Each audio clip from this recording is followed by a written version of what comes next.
You know, it kind of reminds me of Little House on the Prairie, just a little bit.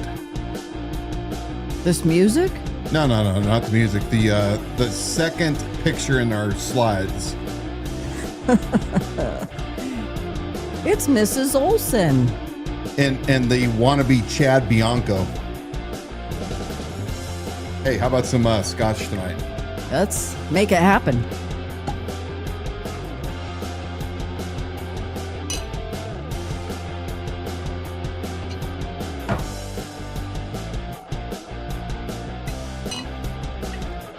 For those of you who've already joined us, be sure to share this live feed to your page or profile.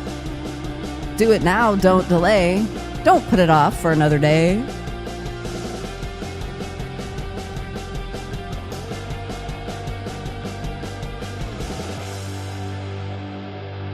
Cheers.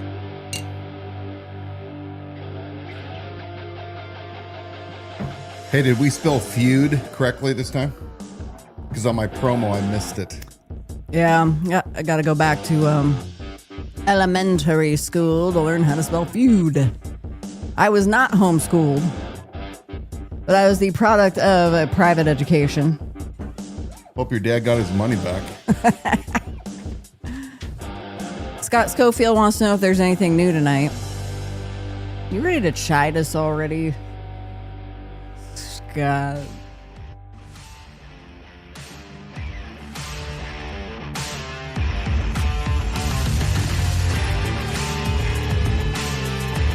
You ready to be on camera? Ready as I'll ever be. Okay. Wanted to make sure.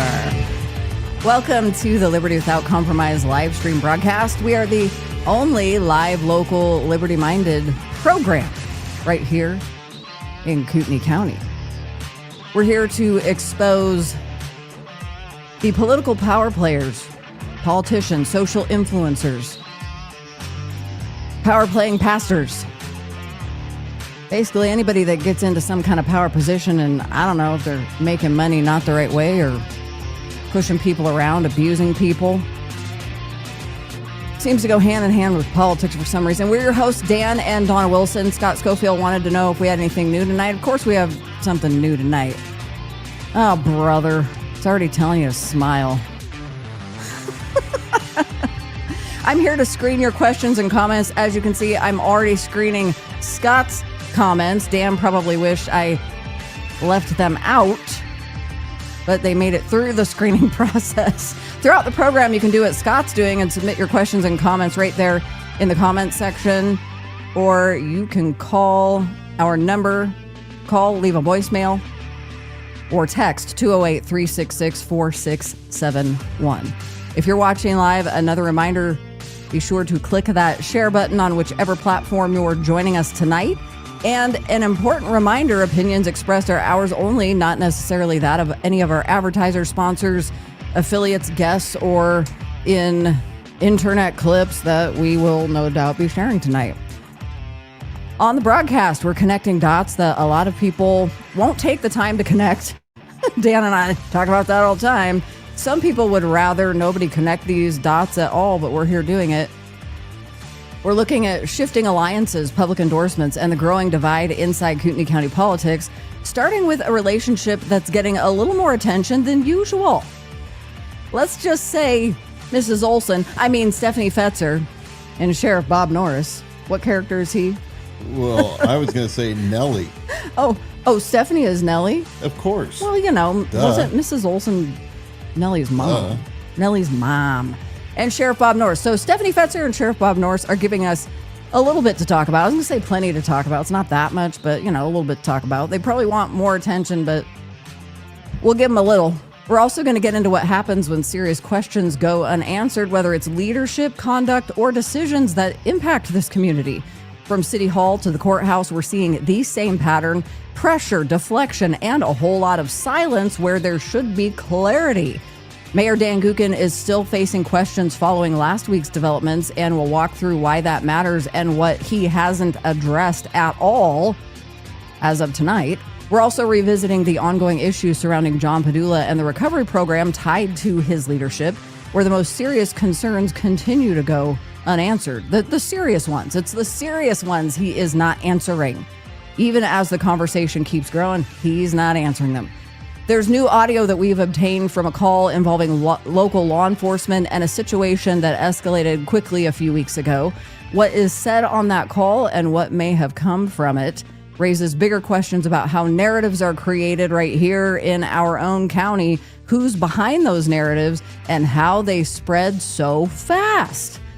And we'll have a little bit of everything tonight. Tension between Commissioner Bruce Matari and Sheriff Bob Norris playing out in real time. Voices in the community shaping political outcomes and the continued push to influence what you see, hear, and believe.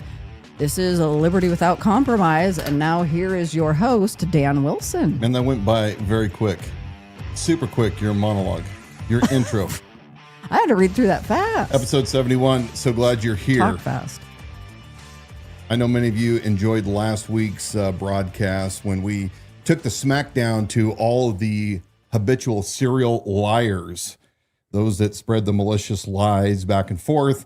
And we smacked you extremely hard last week, despite the fact that you came back and you never even addressed in your little chat rooms the fact that you got a smackdown. But everybody in Kootenai County that has been watching this program or any of our Facebook pages knows how bad you all got spanked, including Keith Bowe and a couple others that we'll name throughout the rest of the day. We are Liberty Without Compromise. We do believe that we have, as our Creator intended, the right, as all men, to life, liberty, and property. And oftentimes we focused, not us, but people focus at the national level. What is going on with Trump and MAGA and the Democrats and Israel and Iran? And, well, we have enough people that are talking about those topics. I would always recommend that you pay even closer attention to your backyard, those things that are going right on under your nose, because those things happen to be what restricts your liberty greater than even what the federal government can do, because it is up to the local government to be your last defense against a out of control, unaccountable government, both federal and state. As we are seeing right now, the controversy going on in Utah, where they're going to put in that something like 60 square mile facility and a IT center, a cloud center for AI. Folks, that was decided by 3 county commissioners, despite the outcry of thousands of citizens that said they did not want it. These 3 county commissioners voted it in and approved. And I would argue to you that your very county right here is in every bit as much of jeopardy as we have seen in the past year. Even those that should be conservatives, that should be concerned, have too also been pushing for the surveillance state. You've seen our episodes talking about Palantir and the ALPRs right here in Kootenai County, and why men of liberty never trade their dangerous liberty for certain security, which includes you call out your local officials that are not adhering to the rule of law, the Constitution, the highest law of the land, that which we all derive how we in our social contracts live. Now, we have lots to talk about tonight regarding all things in Kootenai County. We're going to keep visiting and pounding out things that we've talked about before, because repetition is necessary.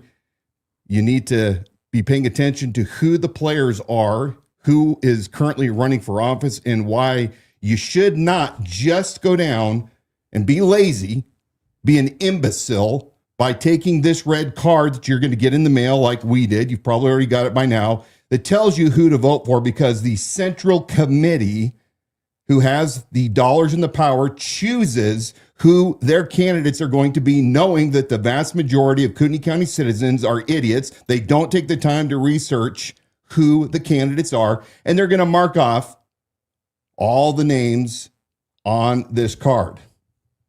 And our hope is that you will not do that you will look for yourself. Not every candidate on this card is a bad person, but not every candidate on that card also should be in office.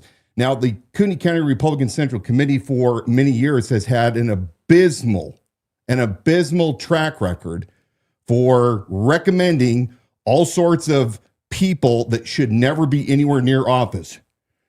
Drug users, those that steal timber from public lands, those that frequent Asian massage parlors despite the fact that they've had their genitals touched numerous times. The list goes on and on. These people that I'm talking about have wound up on this very card.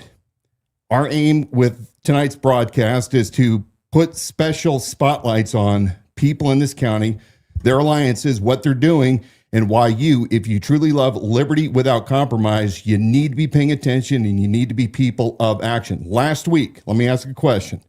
Last week, we provided in the comments 2 email addresses to County Commissioner Mark Eberline and to Commissioner Leslie Duncan. And our request was to contact both Commissioners Duncan and Eberline in support of the Mitchell Event Center. That's that wedding center that Bob Norris, using his official capacity as sheriff to help out his friends like Dava Lou Cummings, the former Homeland Security DHS agent, who also is very close to Paul Van Noy, who was in opposition of this event center for this poor family that has been here for generations. They just don't want it in their own backyard. So we gave you those 2 addresses. The question is, did you go out and send an email in support? And if you haven't, then why not? If you say that you want to get involved, but you can't do a lot of things, and you sit and you watch Donna and I and others in this community week after week after week, putting in the time and the efforts to give you guys suggestions, what are you doing if you're just watching? So that's my rant, my monologue for the intro tonight. A reminder to share this feed to your page or profile and stay involved there in that comment section. We have a lot of fun reading those comments, going back and forth, even when you guys fight amongst each other. I mean, like, we're doing this and talking and presenting information and entertained even by you all at the same time. You, Dan Wilson, are a kid that at 4 years old, you embraced the spirit of the American cowboy. 4 years old, you had a cowboy hat. You actually come from a long line family of ranchers. You have owned horses. In fact, you lost your, I believe it is a roping saddle to your ex-wife in your divorce to prove you've had true story. You've had these things and these experiences despite what you've been made fun of for, which would be Dan Wilson's just dressing up. He's playing a character, but really for just about the entirety of your life, it is the embracing of that cowboy spirit. It's the Western spirit, which is really what, defines America in so many ways. It was those that pioneered the great frontier and came west. And of course, it has been embodied in the American cowboy. And you can see its effect on culture now, many generations since the inception. And you go back all the way to the old Western novels, even the Doc Holliday, Wyatt Earp novels that they used to sell at the drugstores. In fact, Wyatt Earp even served as a deputy right here in Kootenai County. That's right. The cowboy spirit is something that is really our birthright. It's part of our heritage, especially those of us that live out west. And, I think that anybody that embraces the Western spirit is typically somebody that I really like. Yeah. And you have been a voracious reader your entire life, a lover of the history of this country, the Constitution, the Founding Fathers, all of those things. And so I sit by and watch you be almost relentlessly, or at least by a certain group of people, mocked relentlessly throughout the campaign for really being the person that you have always been and dressing the way that you dress, no put on. And then a couple of years ago at the Lincoln Day dinner, we have our current sitting sheriff, Sheriff Bob Norris, who comes from LA County, dressing up in something like, if you want to make a sheriff starter pack and something to buy at like the Spirit Halloween costume store, he had his little like red bolo tie, No, as you say. that's a Colonel Sanders the Colonel string Sanders, tie. Yeah. the Colonel Sanders string tie. Oh yeah, that's not a bolo. The bolo's we got something. it. We actually have a picture. Oh, This must be where you're going with this. Yeah. Got it. Okay. So that was a good intro. I don't know what. So yeah. Watching this take place with you just being who you have authentically always been, and then in contrast with this, because we were talking about this again today, and I'll bring this up here and let you take that from here. Well, this is actually fascinating, and I'm glad we found this because this sets up for our next story pretty darn well. This was at a Lincoln Day dinner just last year, a year ago, and you have Stefanie Fetzer standing with Sheriff Bob Norris. Now, Bob Norris, I wonder if he's ever actually bucked a real bale of hay or straw in his life, especially the 3-strand basin bales. Well, he so here's what I want to ask some of my tactical buddies real quick. So this is, the sheriff. Get a load of the Derringer shoved into his waistband. That little pearl-handled Derringer on his left side. And then he's got his drop leg holster. Again, I've never known a guy that wasn't on a TAC team actually working with a vest that keeps your belt line somewhat covered, hence needing a drop leg. I've never seen a sheriff wear a drop leg holster with a revolver in it off duty. And then, of course, the squirrel on the shoulder. So, yeah, that's quite a sight. So, yeah, stick it. Anytime somebody wants to call the cosplay cowboy, you should probably look at your Lord and Savior, Bob Norris there. Now, this isn't, though, what we were going to talk about. So we brought this up for a reason, I'm guessing. Okay, here it is. I'm sorry, but Lizzie already wins the award for the best comment of the night. I'll just leave it at that. You can read it. Yeah, go ahead. Oh yeah, that is legitimately. It was up on the screen for a moment. All right. So this happened apparently this weekend. On the left is Stefanie Fetzer. She is standing next to Bob Norris. It's a mirror image of the last photo that we showed.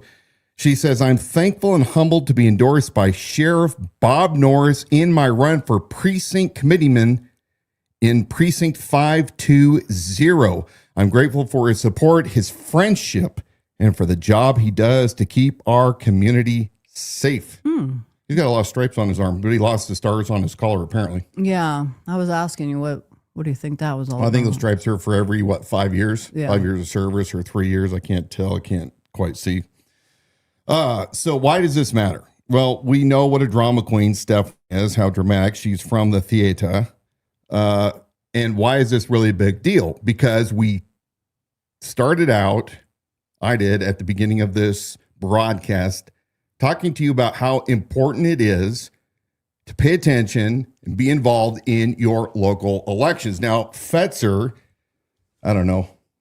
I don't think she's endorsed by the KCRCC because aren't they at odds right now with Candlelight Crowd and Gookin? Yeah, you have a splitting of those two, where that first photo you saw of Bob Norris in his Halloween costume with Stefanie Fetzer, I believe they were at the Lincoln Day dinner year before last. Yeah, 2025. Yeah, so that was like a must attend for anybody involved in local conservative politics. And then in that amount of time, these two groups have split. One, my guess is that Bob Norris no longer needs the help of the KCRCC for any upcoming elections. He's in his second term now, probably on his way out. So the KCRCC has served their purposes for him, and there's no need for that continued alliance or loyalty at this moment. And the demonstration of that is that endorsement to Stefanie Fetzer, who has been instrumental in that separation between KCRCC and the way she's positioning it as they need she's not fully coming out against them, but always playing the middle ground. Like, I'm not really here to create problems, but according to Stefanie Fetzer, it's just, they really need a change in leadership, and nobody should come against me for saying that. Mm-hmm. So Fetzer's been instrumental in positioning Candlelight Christian Fellowship to have to really come up in their position of political authority, to come. So you're watching the rise of power of Candlelight Christian Fellowship, where just as of a year ago, there was more melding or the combination of efforts between those two. And now it's one definitely vying for power and control over the other. At least that's what it appears to be. Well, I think we have very good There's evidence. we have the evidence, but there also is always this idea that we all were forced to buy tickets to the Broadway show, and we are just in the audience watching like one this. of them crazy conspiracy people. All right, I'm crazy.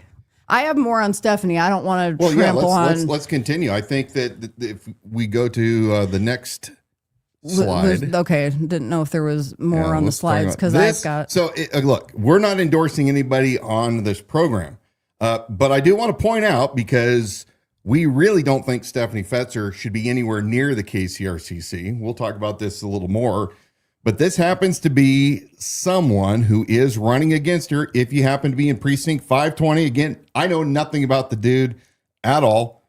His name is Jason Nye, and he was a Boy Scout leader, it looks like, in the Boy Scouts.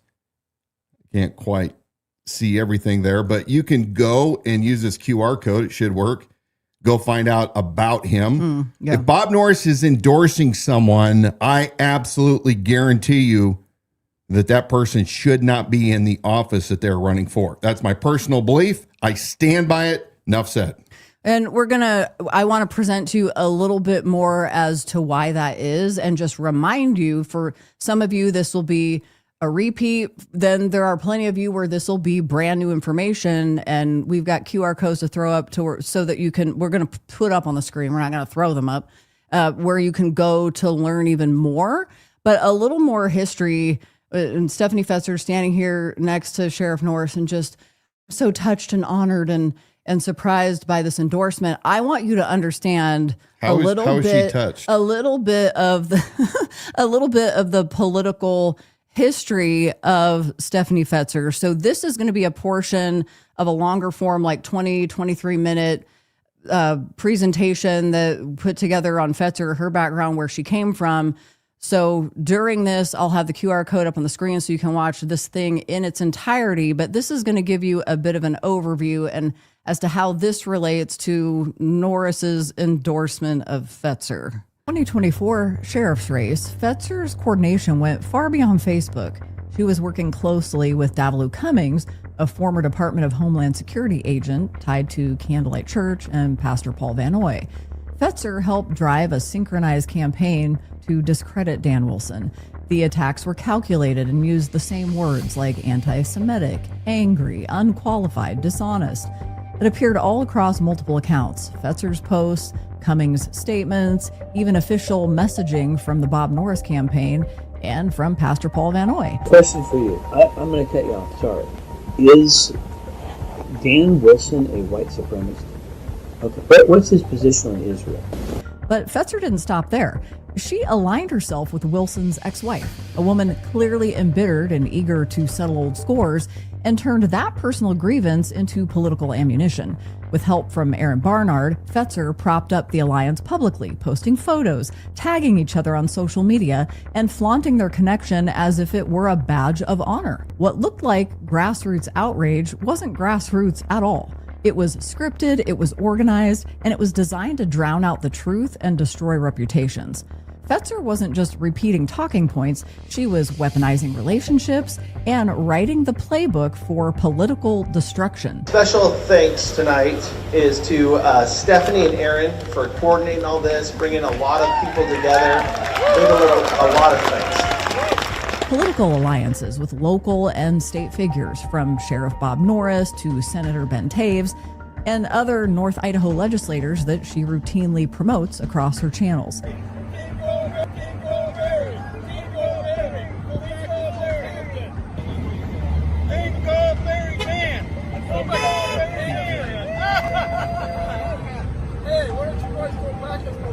Yeah, notice that we don't call names, you do. You call names. Yeah, all of you call names. I said you're a joke, and you are a joke. Yeah, that is what I said. You're a liar. You are a liar. Yeah. Go back to California where you belong. Yeah. You're corrupt. The lot of you, you're corrupt. Corrupt. Okay, so first of all, Yeah. how dare she pretend she's a pioneer by wearing that coonskin cap? Right? I'm offended by that. Unbelievable. I'm offended by that. All right, so pull that next slide up. Okay, keep talking. That's I got it for Fetzer, you. activist Fetzer, tied in close with Matari, with Paul, with Candlelight. Really bad news for the local republic. Now we're gonna go back because don't you have a couple of the pictures next to? Tell me I what want you to want. do the pictures that we're showing of Stefanie's daughters. So Okay, Stephanie, so let Miss me- Moral, yeah. Okay, set that up. I didn't realize that's where we were going because that wasn't in that document there, but I do have that.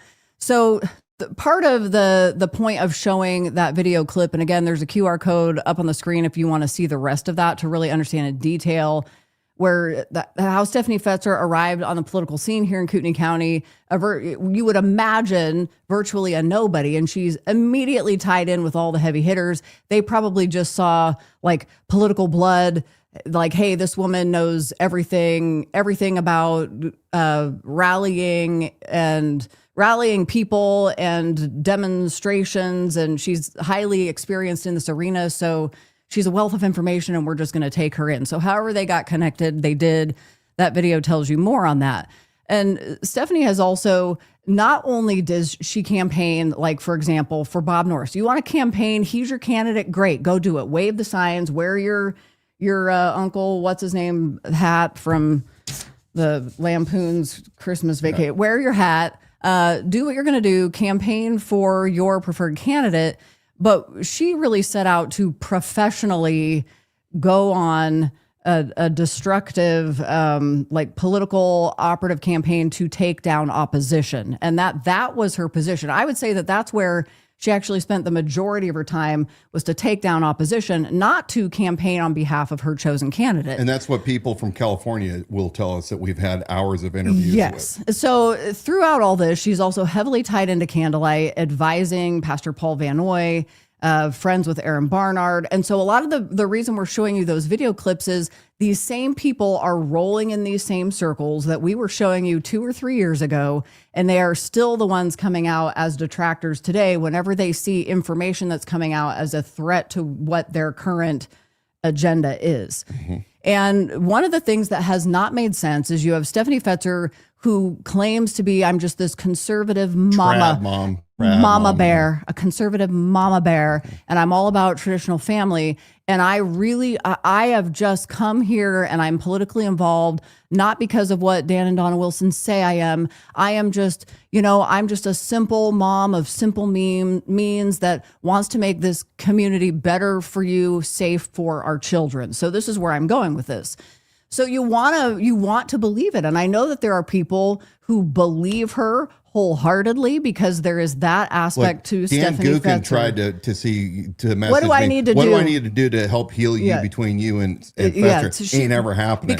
Because she really is a nice lady. And I understand that there are those of you who know her and have met her and you're like, well, what? She's a nice lady. But because we have yes, a picture you of her. have- We have a picture of her, though, contradicting her trad mom worldview, that she continued and tries to tell us, how we need to live our lives. And she's all for the traditional family. And yet she has no problem letting her daughters stand next to a convicted sex offender that's still on the sex offender registry, Ian Shadd. And Ian Shadd runs all over with the Candlelight crowd. And I want to show you this. If you need to see, you can zoom on this in on it. This can be sent to you, but this is showing what his convictions are and proving that we're not just circling this guy again without proof. There's the proof, and you can look further into that if you want to. But the point being,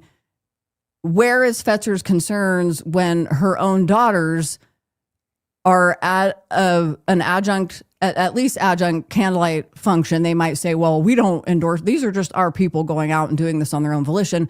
Well, Jeff Newfield, who's on staff there, is the leader present at these events. So I want to show this too. I'm going to throw this up on the stage because this zooms in on Jeff with these posts. Jeff knows damn good and well who this guy is, too. Yes. And so this is Jeff bragging about these events that they've done down in the park. And I just wanted you to see that in every one of these photos is Ian Shadd. And that's Jeff Newfield on staff at Candlelight Christian Fellowship, who's clearly aware of who this guy is. And yet they have never denounced this.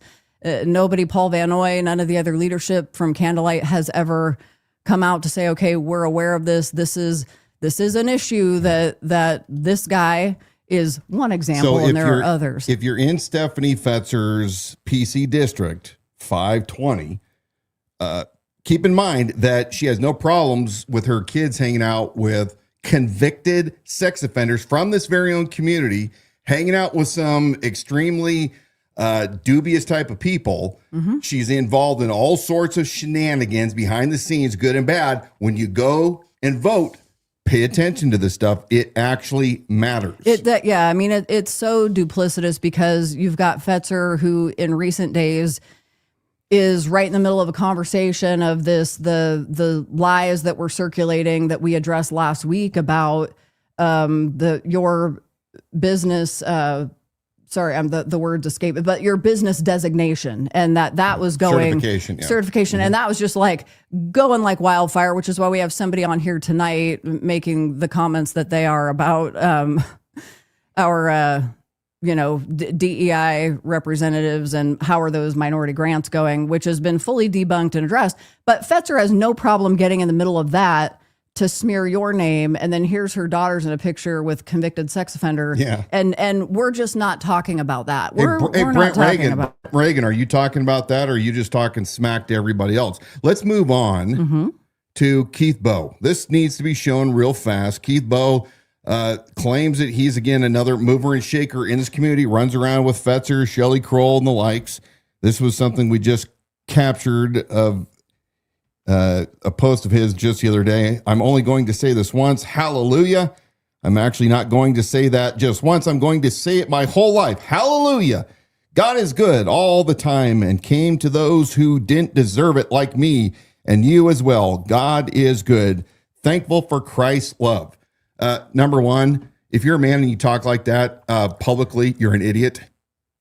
Number two, this was Keith just a few weeks ago when he put this out there without any proof. This is just a one of many that we've talked about for a year.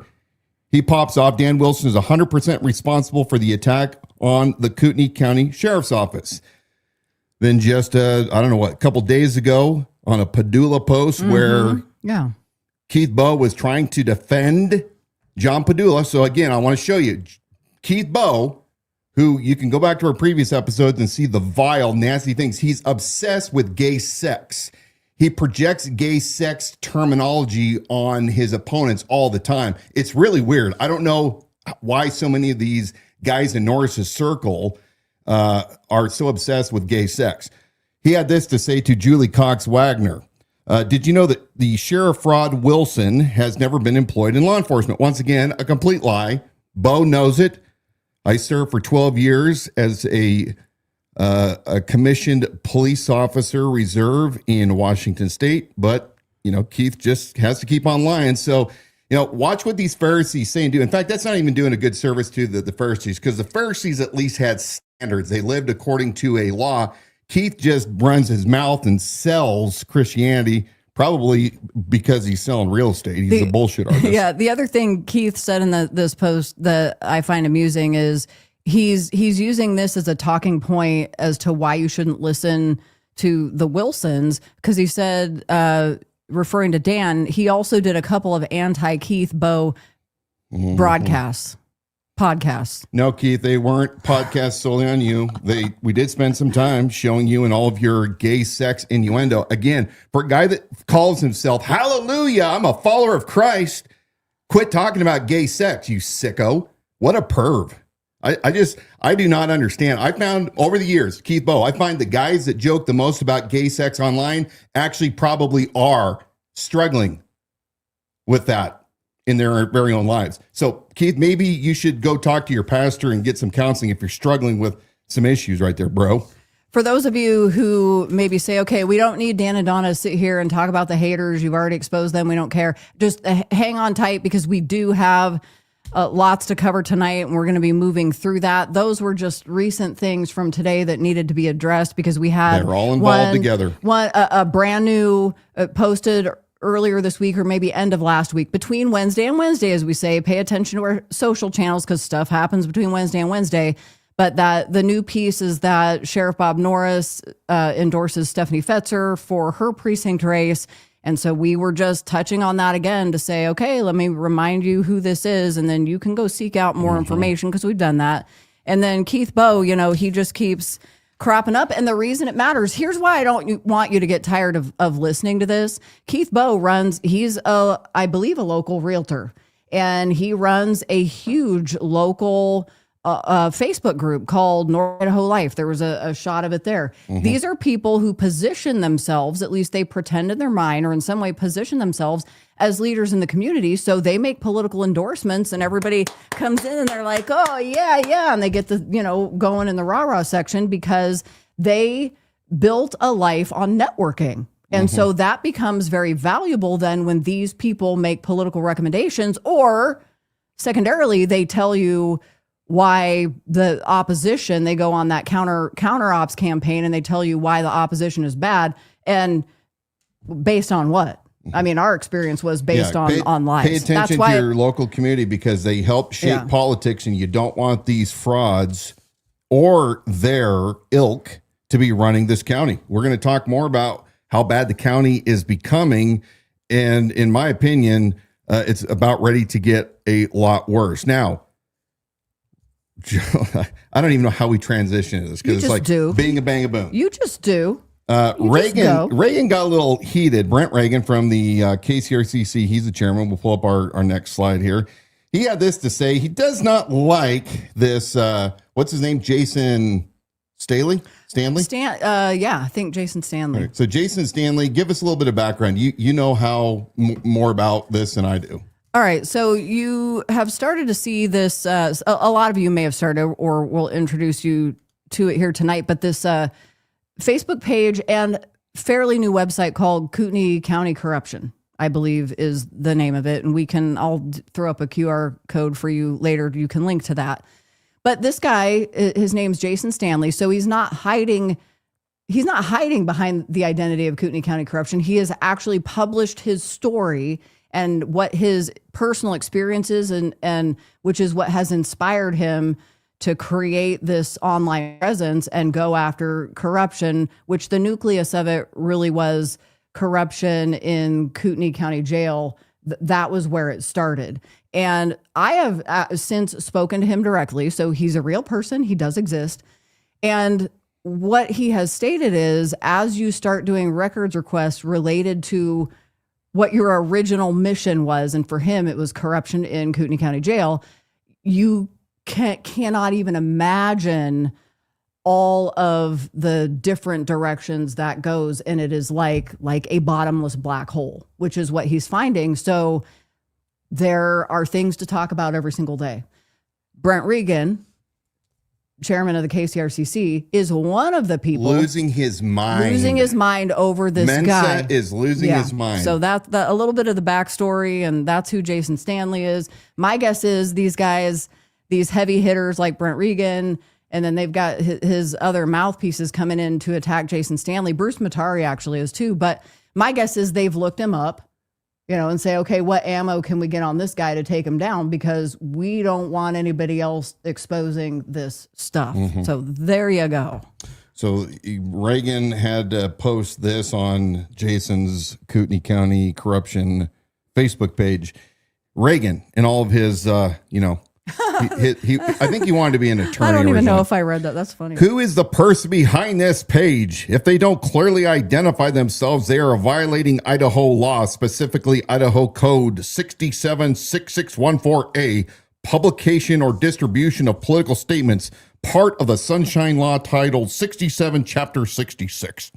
Whenever any person makes an expenditure for the purpose of financing communications, expressly advocating the election, approval, or defeat of a candidate, measure, or a person standing for election to the position of precinct committeeman, though through any broadcasting station, newspaper, magazine, outdoor advertising facility, direct mailing, or any other type of general public political advertising. The person responsible for such communication shall be clearly indicated on such communication. Note it says an expenditure with no lower limit. Computers cost money, as does the electricity to run them. Oh, my. Hey, Brent Reagan, shut up. Shut up. I am so fed up of you running your mouth, you freaking hypocrite. Let's talk about Brent's hypocrisy. You're so outraged, Brent, but let's take a walk just 2 years ago during the sheriff's race in 2024, and let's go to the primary in 2024. You know, the one where Bob Norris used resources from the Kootenai County Sheriff's Office, namely the badge, in violation of state law.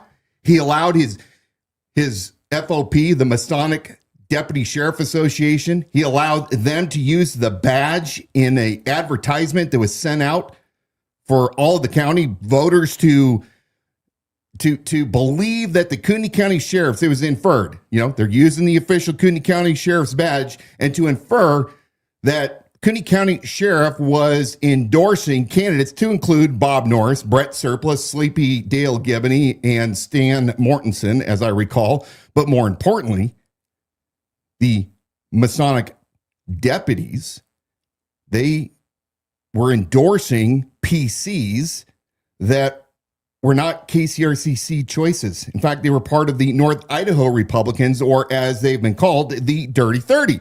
So you have Brent Reagan with their already endorsed and chosen Bob Norris, in essence, along with Bruce Matari, taking a knife and stabbing everyone in the back of the KCRCC, including those PCs that lost their seats. What did Brent do about that? What kind of outrage did he exhibit? Did he go to the Secretary of State on that? Did he talk to the Attorney General? No. Here's what he did. He played this video. He had Bob do this hostage video that we're going to watch. Take a look at this. This is their bullshit excuses to why they didn't do what they actually did and why it's not against the law, but it could be against the law. Take a look for yourself.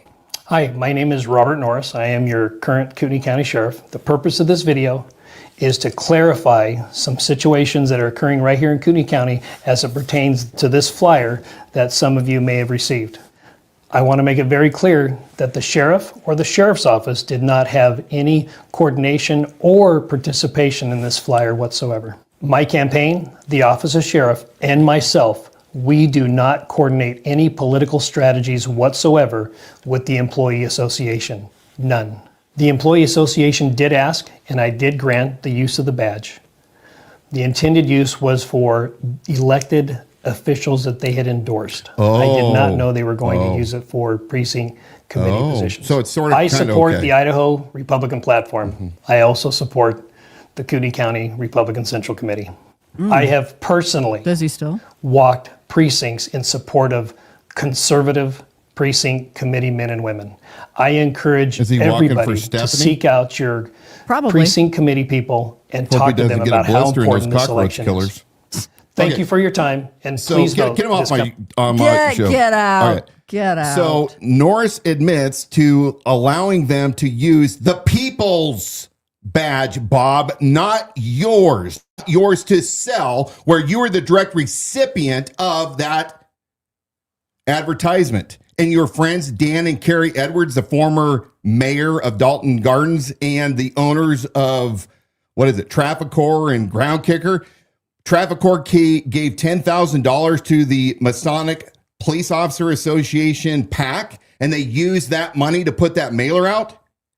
You hear him, Brent, acknowledging that he broke the law. But you can't bring yourself because you're such a freaking hypocrite. You're a lying piece of shit. Oh, I'm sick of it. I absolutely cannot stand Brent Reagan and his hypocrisy. I've had enough of it. You duplicitous punk. Let's take a look real quick at what this advertisement looked like. Show me the next slide, please. Here it was. You have Bob North, the recipient of it, Dale Givney, Brett Surplus, and over to the right, you're going to see as we scan down a little bit, they have the PCs. Cherish Hansen happened to be the one that was for this district. They sent them out by the 70-something districts out there. And by the way, this is the same Masonic Deputy Sheriff Association that also said John Padula just 2 years ago was too dangerous to trust. Vote no on John Padula, convicted felon, arrested 32 times, former fugitive, 7th grade dropout, flush with developer and builder money. I mean, it just, the politics around here, man, are something else. That's it. All right. We've said enough about this whole Brent Reagan issue, but again, Brent Reagan has driven the Republican Party into the ground in Kootenai County. How many of you agree with me? How many of you disagree? And if you disagree, tell me why. Tell me why it is he gets a continual pass on his bad behavior, whether it's accepting $75,000 in PPP money while he's making parts for COVID ventilators. He claims that he's for small government, but he was right there with his hand out, taking that money. I mean, the guy just, what a joke. And all of you fools that keep putting him back in to the chairman place. What Dan's pointing out is just that these are not the actions of a principled person. His actions will change depending on what the goal in this election cycle is. And what we have just shown you and took a few minutes to do, and it, yes, required your attention, we have shown you the exact proof of that, where it matters to him, the Idaho code that he's spelling out, saying, who's behind this page? Who is this? This is this is an illegal action, and it's, according to Idaho code, and spitting out the code. And then at the same time, when you've got a sitting sheriff who you recommended and by all accounts you put into office because of the financial backing and power that you have, what were the punitive measures taken? None. None. So and that's by the what way, we just showed Brent, you. didn't you pay $1,000 fine for your campaign violations during the 2024 election? Again, you need to shut up and sit out, you old geezer. Yeah. Now let's play a video. Yes, please. Get your popcorn. All this right. is going to be a 12 to 15 minute video. I know I had to endure it many times in watching it. You have to endure it too. I hope it's what I important think it because is. It happens to deal with your taxes right here in Kootenai County. They're going to go up because Bob Norris has never been told no since he has become sheriff of the sheriff's office. No accountability, no forensic audits that have ever taken place. Nobody knows where the money's coming in and going. I told you 2 years ago when the detractors would come up and say, I knew nothing about budgets. A businessman of almost 30 years knew nothing about budgets, but somehow a guy that was a cop for 30 years, a desk jockey, somehow was given a pass. I told you then, and I still say it now, he doesn't know the first thing about budgets. They do it all for him. And we're going to see what an embarrassment Captain Heil is to Bob Norris, and Bob Norris to Bruce Matari, and ultimately these clowns to us, the taxpayers, that are going to be saddled with a $2.5 million, give or take, because it's a moving target every time they meet, emergency fund, vacuum sucking fund to cover overtime that they can't get a hold of. That Bob Norris has had 6 years to take care of, and he still isn't anywhere near close to taking care of the problems with the jail. Go ahead and watch this. We're going to watch the video, and we'll stop it every once in a while. Stay involved with us there in the comment section while we watch this together, or you can send a text to 208-366-4671. Board approval request. This is a jail overtime with the Sheriff's Office and Captain Jeremy Heil. Good afternoon, Commissioners. Captain Jeremy Heil for the record. I presented to you on April 16th at HR meeting, the analysis for overtime for the jail needed through the end of the year. We've continued to analyze those numbers, and I present to you today the final number we need that we'll be asking for is $1,300,000 unloaded, with a total of $1,627,470 loaded wages. And we're seeking direction from the board on either funding or how to move forward from here.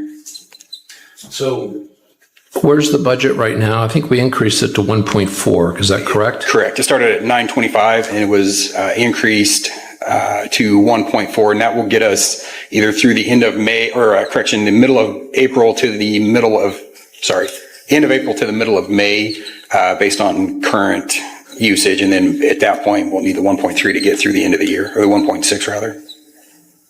After the 1.4? Yes, sir. Okay, so what's the total dollar amount that we're asking for? Because I was kind of under the impression the last time we spoke was through April 2nd. Up to that point, we were just under right at 1.1. So the 1.4 will get us through either end of April or middle of May. And then the 1.3 or the 1.6 loaded will get us based on the projections through the end of the year. Okay, so what is the total amount we're going to need unloaded? What's the unloaded? total? 1,300,000. No. For the entire budget, the entire year. Excuse me. Yes. It'd be 2,700,000 So total. 2.7 million. Yes, sir.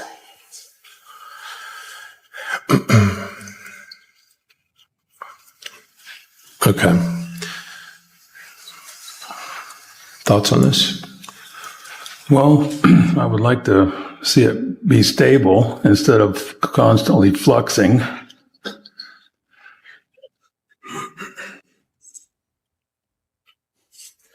You see, just a little bit of communication, I thought that was an additional amount on top of where we were April 2nd. That was my mistake. My numbers were started there, but we still had money that will get us through either April or May. And that was 1.8, which is why I came back today for 1.3. All right. Sheriff's here. It's your budget.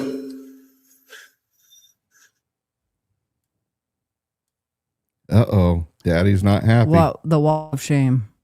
By the way, Heil is supposed to be your new sheriff after Norris. That's what the alleged agreement was. Robert Norris. Yeah. So if you look at the overtime used from previous years, the 2.7 is consistent with what we've seen in the last few years.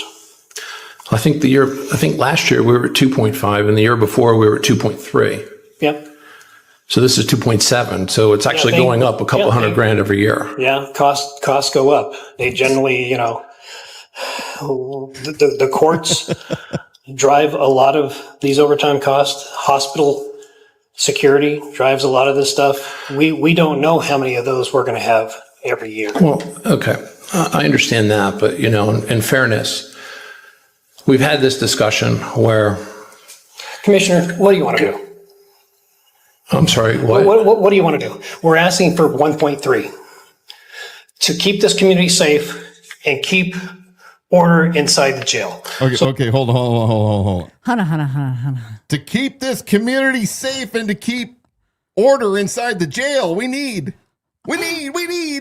Ed DePriest predicted the future. He predicted what was going to be said. Oh, you've probably watched it a couple times. Oh, Lord. This is so freaking painful. This is one of the most painful presentations of Norris that I've ever seen. It is. Well, this is it's a good one. I was watching Bruce Matari and I'm like, okay, either this is all an act. I know I'm wearing the hat, the tinfoil, or Bruce Matari got redeemed. He got redeemed by negative, like John Padula. Negative Ghost Rider. Continue playing. So tell me, what would you like to do? What I'd like to do is have a budget that's presented to us that you can live with, that doesn't blow past the number you're asking for. The captain already said he made a mistake at 925.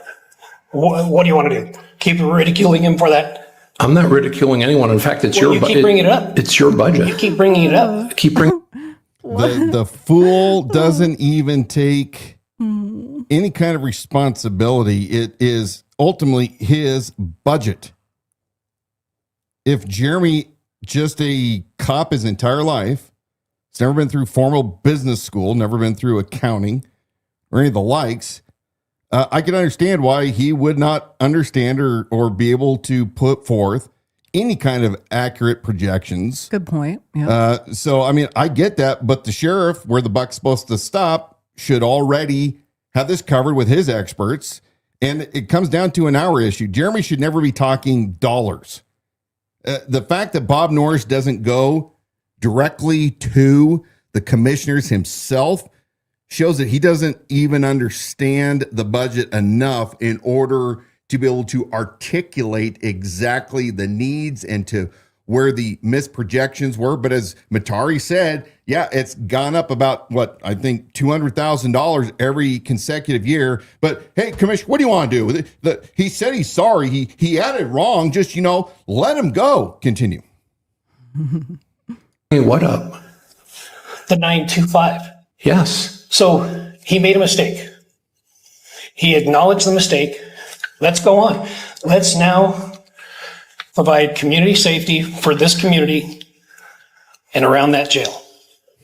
Let's go provide safety for this community and around the jail. I mean, hey, Brent, this is your man, Brent Reagan, the guy that's lecturing other people about the corruption. This is one of your guys, Brent. Let's provide community safety for this community. Yeah. It's all about community safety. Yeah. Keep on. Okay. So I think the issue here is the fact that we just want a number that you can live with, that doesn't have to constantly go past the number you originally give us each year. No one is saying that we don't want to fund the sheriff's office correctly. No one's saying that. But we can't budget correctly if we get numbers that are way lower than what you need. That is the challenge. And he acknowledged that mistake. Well, the only reason I've been talking with the captain about this is because, quite frankly, when I try to communicate with you, you don't even reply to me. So that's why I'm working with him. Now, in all fairness, I just want to figure out a number that, one, you can live with, and two, is substantiated, that it's not picked out of the air, but it's actually substantiated because we're about to go into budget season in the future. And I'd like to at least see that with the number you give us, not only is substantiated, but you can live with it. And I don't think that's unreasonable from a board member to ask those questions. Do you? We had a presentation where we had an open forum to ask these questions. And now we come to an action item and we're still asking these questions. We're asking for 1.3. That will give us in a low risk area of overdoses and escapes and deaths. If you want to go to 1.1, then you'll be in immediate risk. If you want to go to 1 million, then you'll be in a high risk. I think you're missing the point, Sheriff. What would you like for us to do? Just a couple weeks ago, you wanted an additional 1.8 million on top of the 1 million you were using. So it's 2.8 million, right? Now it's 2.7 million. So I'm just trying to figure out where a number is that you can provide, that you can stick with it from this point to the end. We are dealing with an antiquated overtime system. We account for overtime, how we account for deputy time. So we have some challenges that aren't our own design. Bullshit. Yeah, get ready. As a man who has been in business for almost 30 years, been an employer, we have, I think I last checked, over 350 different cost codes and hourly types where we can track every last thing that our guys do on a job. That technology was available back 25 years ago, and Bob Norris is expecting us to believe that they have no way to track. It's the same bullshit that they're giving to the Hayden City Council. Yeah. To Matt Roeder and to Ed DePriest. Yeah. When they're saying, look, you're providing us this service for X amount of dollars, then you're giving us these overtime bills, but you can't tell us where the overtime was spent or how it was accumulated. I mean, Bob Norris is such a freaking liar or lazy or incompetent, and probably all three. But folks, don't let him con you.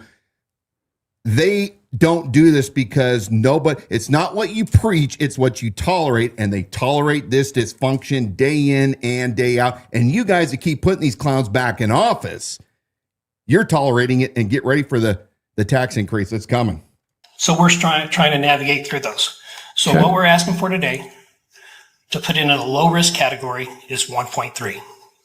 Okay, you're asking for a total of 2.7. I don't know where it is today. I don't know where that number is. In fact, if you go through what is in our packet here, it says you're asking for 1.8. Okay. So that's why I'm just trying to get a handle on the numbers. I get thrown all these different numbers. I have a message here that says 1.3.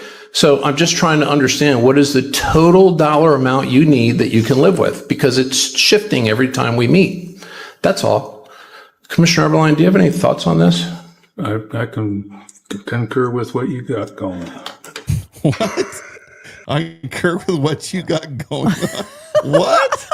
That guys, this is the problem. That's a county commissioner right now that is supposed to be representing 1/3 of the county, and you'll frequently find this. I'm going to argue and say that my experience of watching hundreds now of hours of these county commissioner meetings since 2025, once Mark Eberline took over. By the way, I personally know Mark, and I actually like Mark. He is you would love to sit down with him. He's a good man.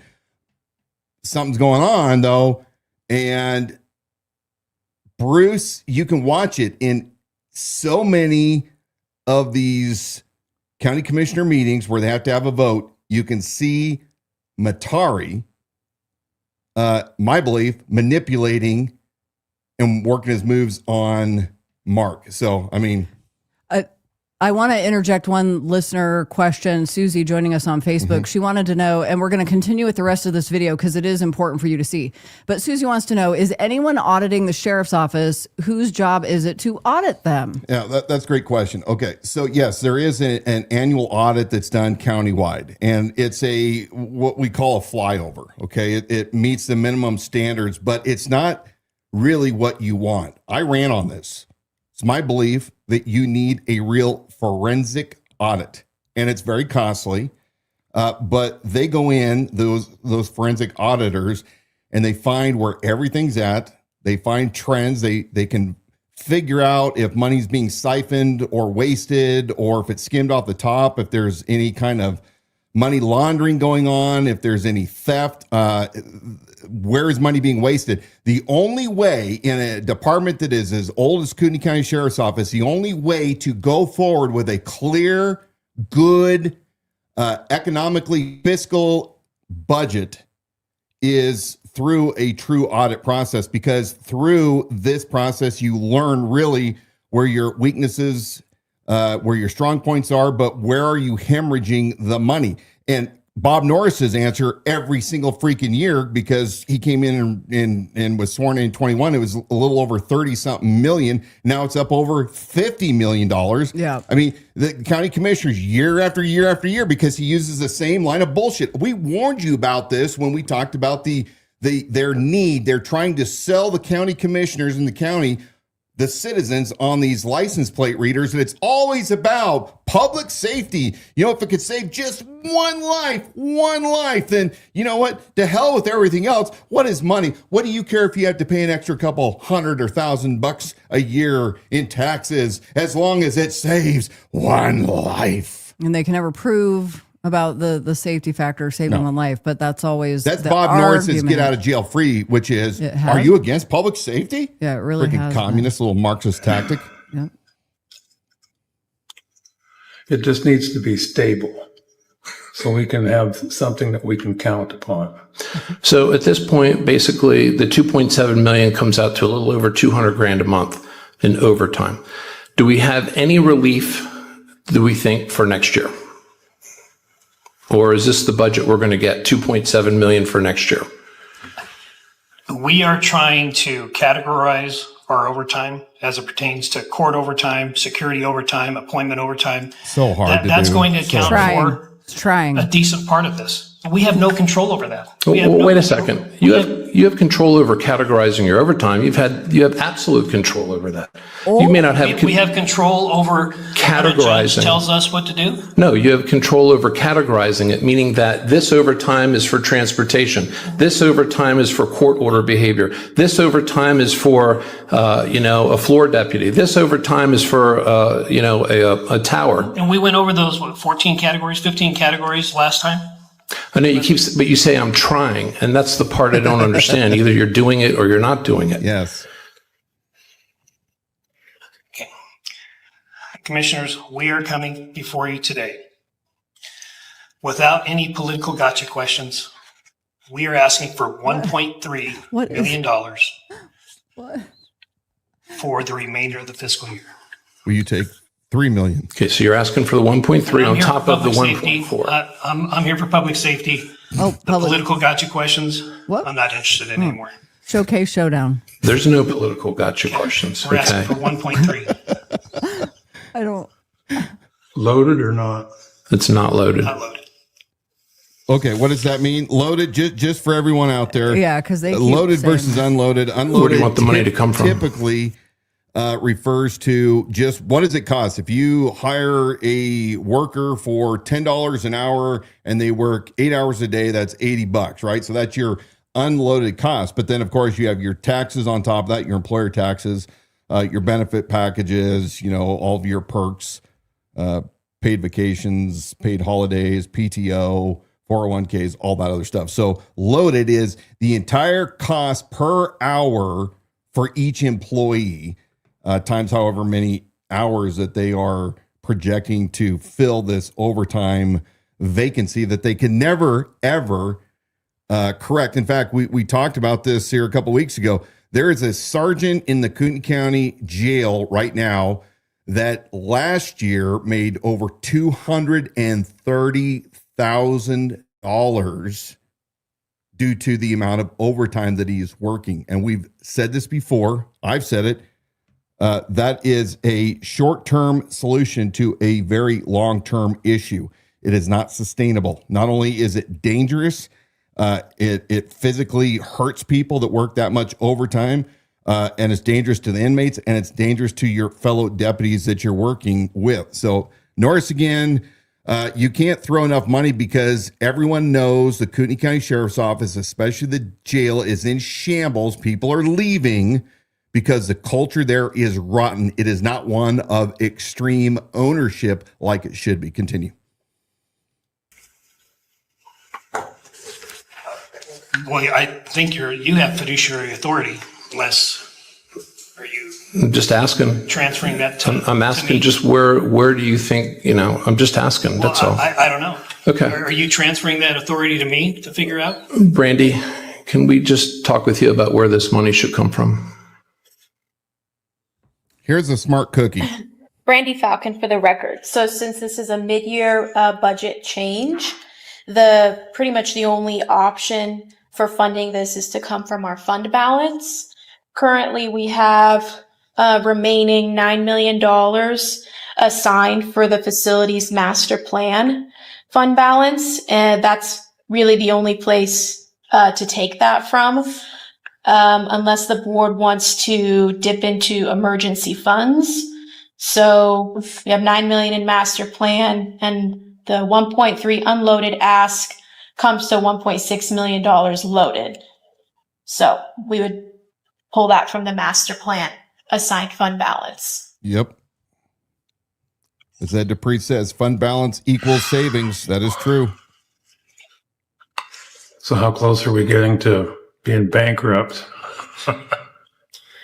Well, before we dip into our emergency funds, we would have 7.4 million left in the master plan.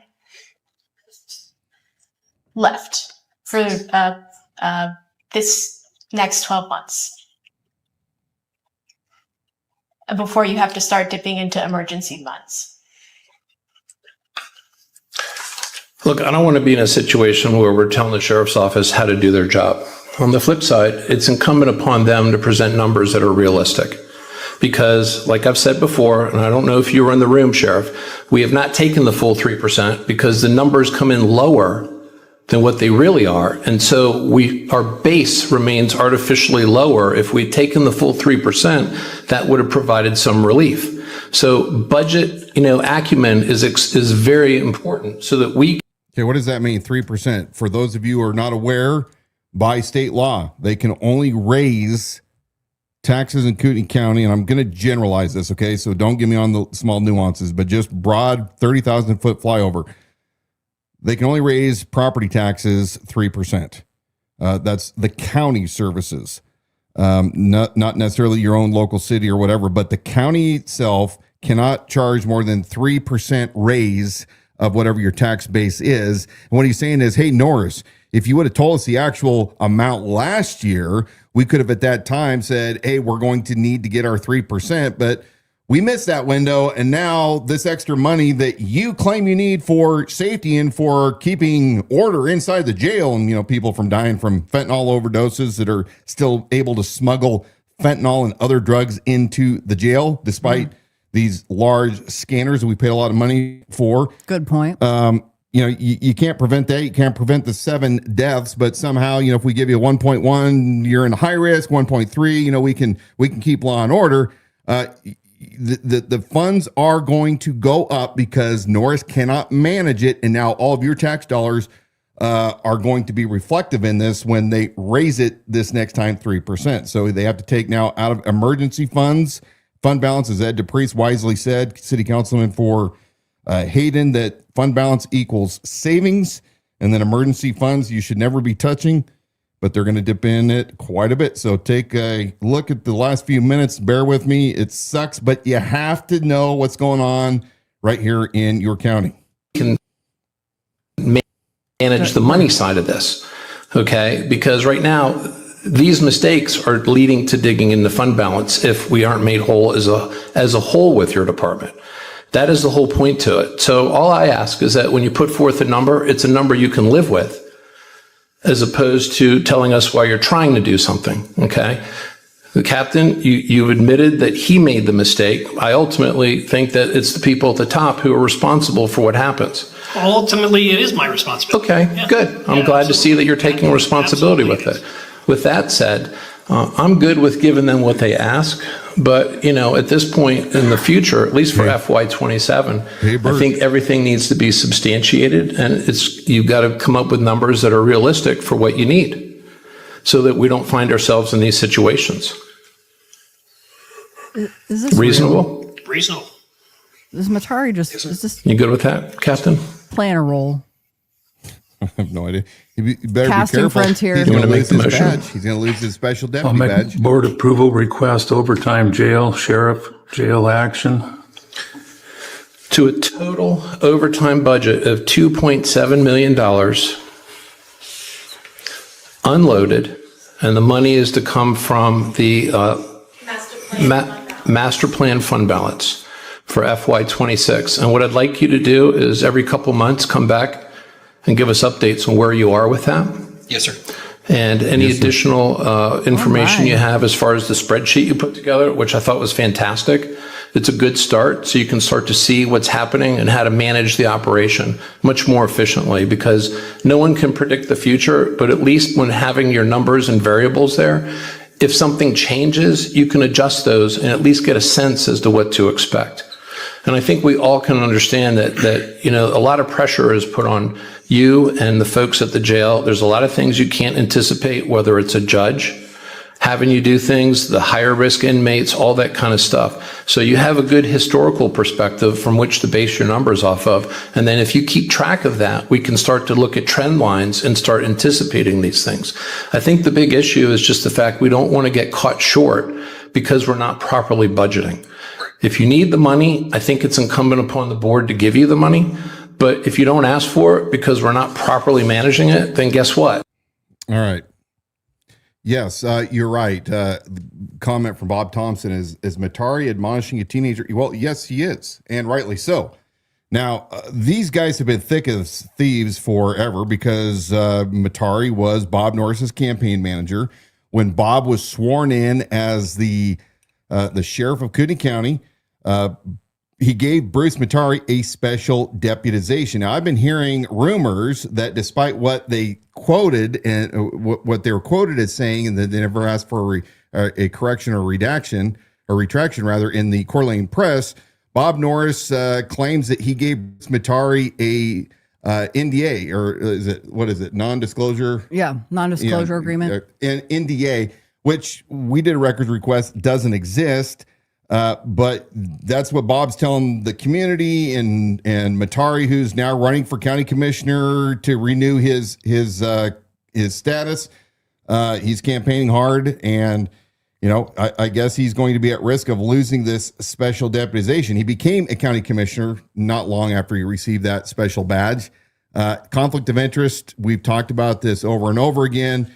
It does look like that there might be a little spat. Matari says that, you don't return my calls. Maybe he smells the stink on Norris and knows that Norris is the Titanic going down, and he better get the heck away from him. I don't know. I mean, yeah, you got a few options as to what might be going on. I didn't know if he's playing a role or if what you said is maybe the case in a political season. Yep. Not a good look, as they say. Now let's talk about some more politicians here. Last week we covered this. We're going to keep covering it because you need to know, again, close ally to Stefanie Fetzer. Stefanie Fetzer attributes Dan Gookin to helping get the Trad family, recommendation day. What do they call that? It's whatever. Trad family day. Somebody knows what they call it. Yeah. Oh, the proclamation. Proclamation, and they're campaigning hard when they punked Dave Riley and his group up there at the taco joint place. And I mean, look, Stephanie's in the middle of all this. Dave Riley likes your Brook Lottie. He likes your choice of whiskey. So moving on to the mayor of Coeur d'Alene, Dan Gookin. We asked this question last week. What do you have to say? What have you to prove that there's nothing to see in the record request that we published here not too long ago? We talked about 2 weeks ago Gookin's emotional outburst over his pick, Captain Dave Hagar, who was the captain under now retired Chief White. He was in the running to be the new chief, and there was a fight with the city council. The Coeur d'Alene City Council attorney put the kibosh on Gookin, saying, Gookin, you can't choose. It's up to the council. You can't make an appointment.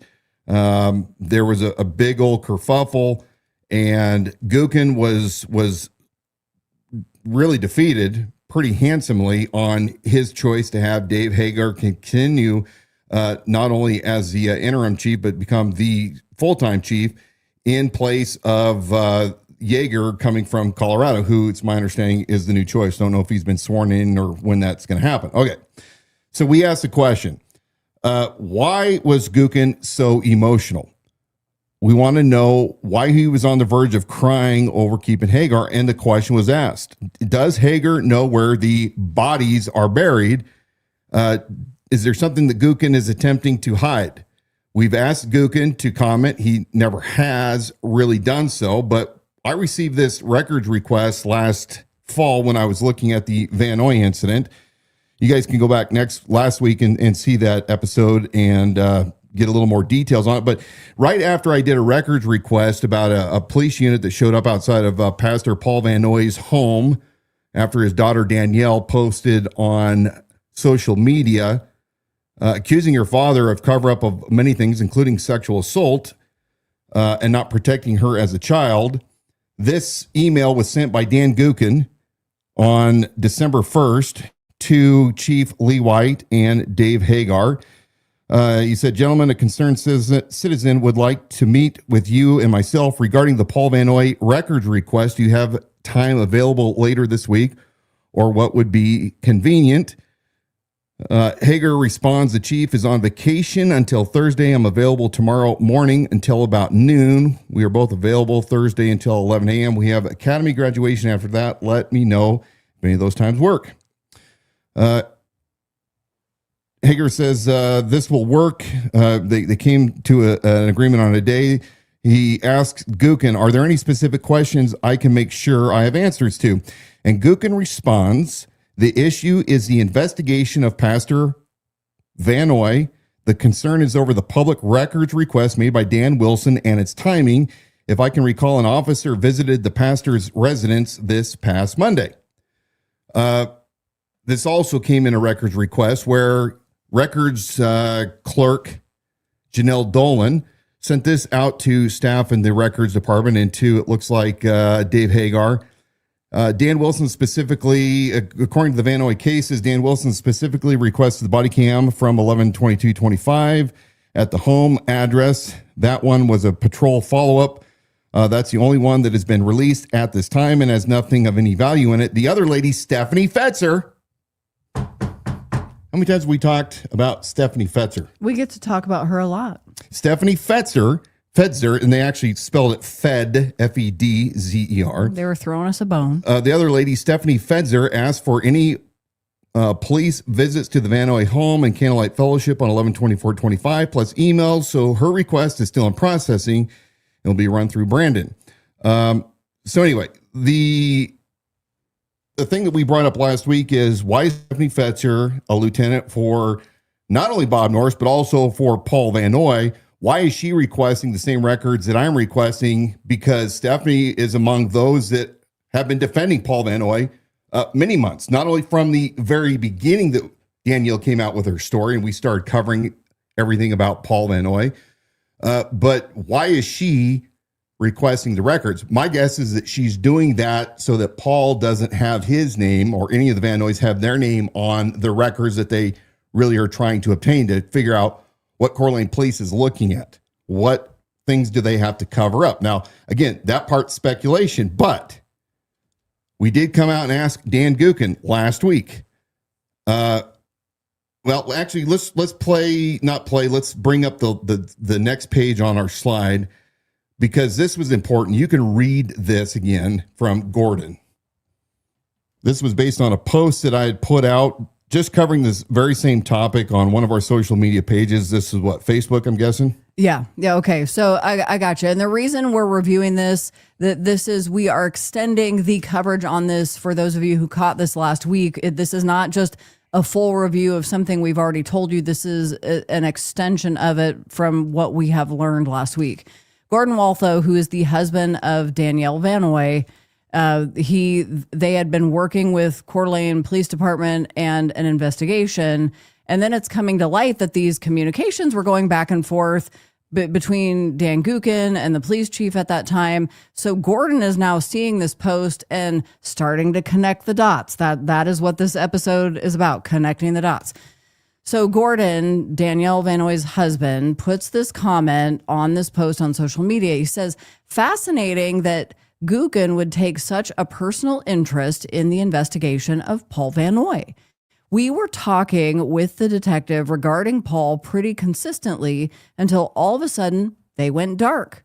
Maybe Gookin had all the, quote, answers the chiefs needed to smooth out specific questions, especially since he was so close to the events in question. God forbid a person would make a poorly timed records request, referring to Dan Wilson.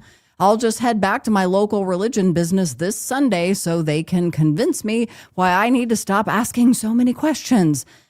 Those Wilsons sure are sore losers. That was Gordon's post. So he's claiming that the communication between Coeur d'Alene Police and him and his wife began to go cold right about the calendar time that Dan Gookin was sending this request. Exactly. And we asked the question again, because I'm going to argue and say that the then Coeur d'Alene city councilman, who'd been with the city council for well over 10 years, I think it was closer to 15, and the mayor-elect, very close to the Vanoys. Paul Vanoy talked about Dan Gookin at during one of his sermons.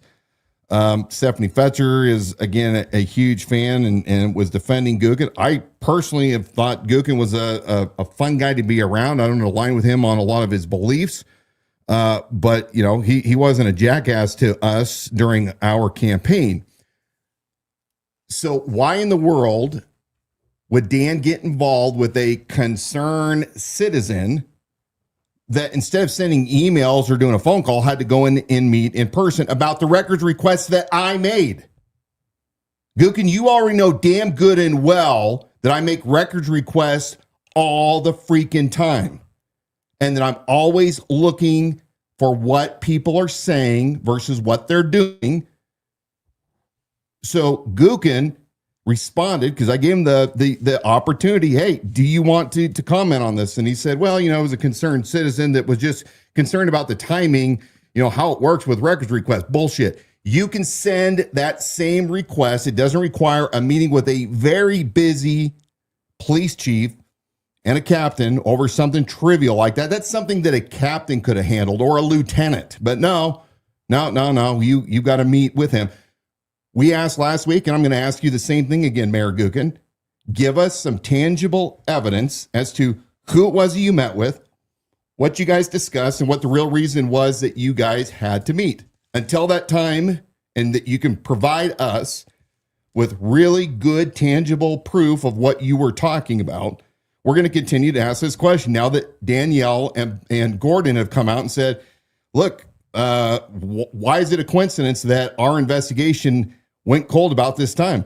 We owe it to Danielle and to Gordon and to all the other victims to know whether or not there are people interfering with child sex abuse cases in this county. I don't care whether it is Kootenai County at large or the city of Coeur d'Alene. And I will be damned if I'm going to shut up and not continue to kick the bushes and to pull the threads to find out whether justice really exists in this county or it doesn't. We've heard the rumors for a long time that there is no justice, that the powerful and the politically powerful people can get by with all sorts of things. I hope that's not true.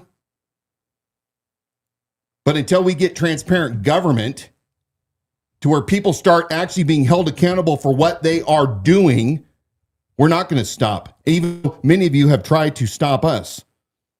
So Gookin, last plea again. We're going to continue this every single week until you give us a good answer. And how do you transition from that? I mean, you have been, as much as people want to say, Dan Wilson doesn't matter, Dan and Donna, you guys just need to go get a hobby. As much as they say that, it's like your name just keeps coming up. It just keeps happening. And it happens in circles where I discover it later on. I realize, oh, our name has been circulating on, oh, here's yet another parody page created where memes and jokes have been going out for an entire year. I knew nothing about it, but they're so preoccupied with the Wilsons who don't matter, and we're just here purely for your entertainment or because we love attention. We don't matter, but they have gone to great lengths, it would seem, to shut us up. Yeah. And when I say they, it comes from, I mean, it comes from law enforcement circles. It comes from some of your largest, most politically active churches who insert themselves into conversations that we are having. And then we find out through different methods and means. The truth always comes out eventually. And I think while I do believe that the truth is very linear, easy to explain, and a straight line from here to there, the reason that this has been such an ongoing effort and will continue to be is the lies that have been told have been going on for decades, and the cover-ups have been going on for decades and have involved so many people that it's a very twisted and interwoven, just very many layers to being able to put light on things. So your name comes up. And sometimes you find out later. Sometimes you're doing a records request that has nothing to do with one thing. Yeah. And through that request of an event, there's yet another thing that's uncovered. Yeah. And it's like, okay, we just picked up this pebble and now we see what's under this rock. So another example of this happened. You received some information, again, since our last broadcast last Wednesday, where you're like, okay, I didn't realize it's very interesting. I had, especially once I got the PC affidavit for the arrest of Ryan McClintock back the first weekend in April, our name was tied into it immediately. We knew that law enforcement had leaked the PC affidavit to individuals in this community prior to Ryan's first appearance. Ryan was arrested on a Saturday. The next day was Easter, and by Monday morning before first appearance, portions of that PC affidavit were leaked, and guys like Brad Cree were already discussing it. And one of the statements was that Ryan McClintock had claimed that Donna and I had been, communicating with him, and so there was this push all of a sudden that we had somehow conspired and been working with Ryan to encourage him in his mental, state to go out and in his vulnerability and to commit these crimes.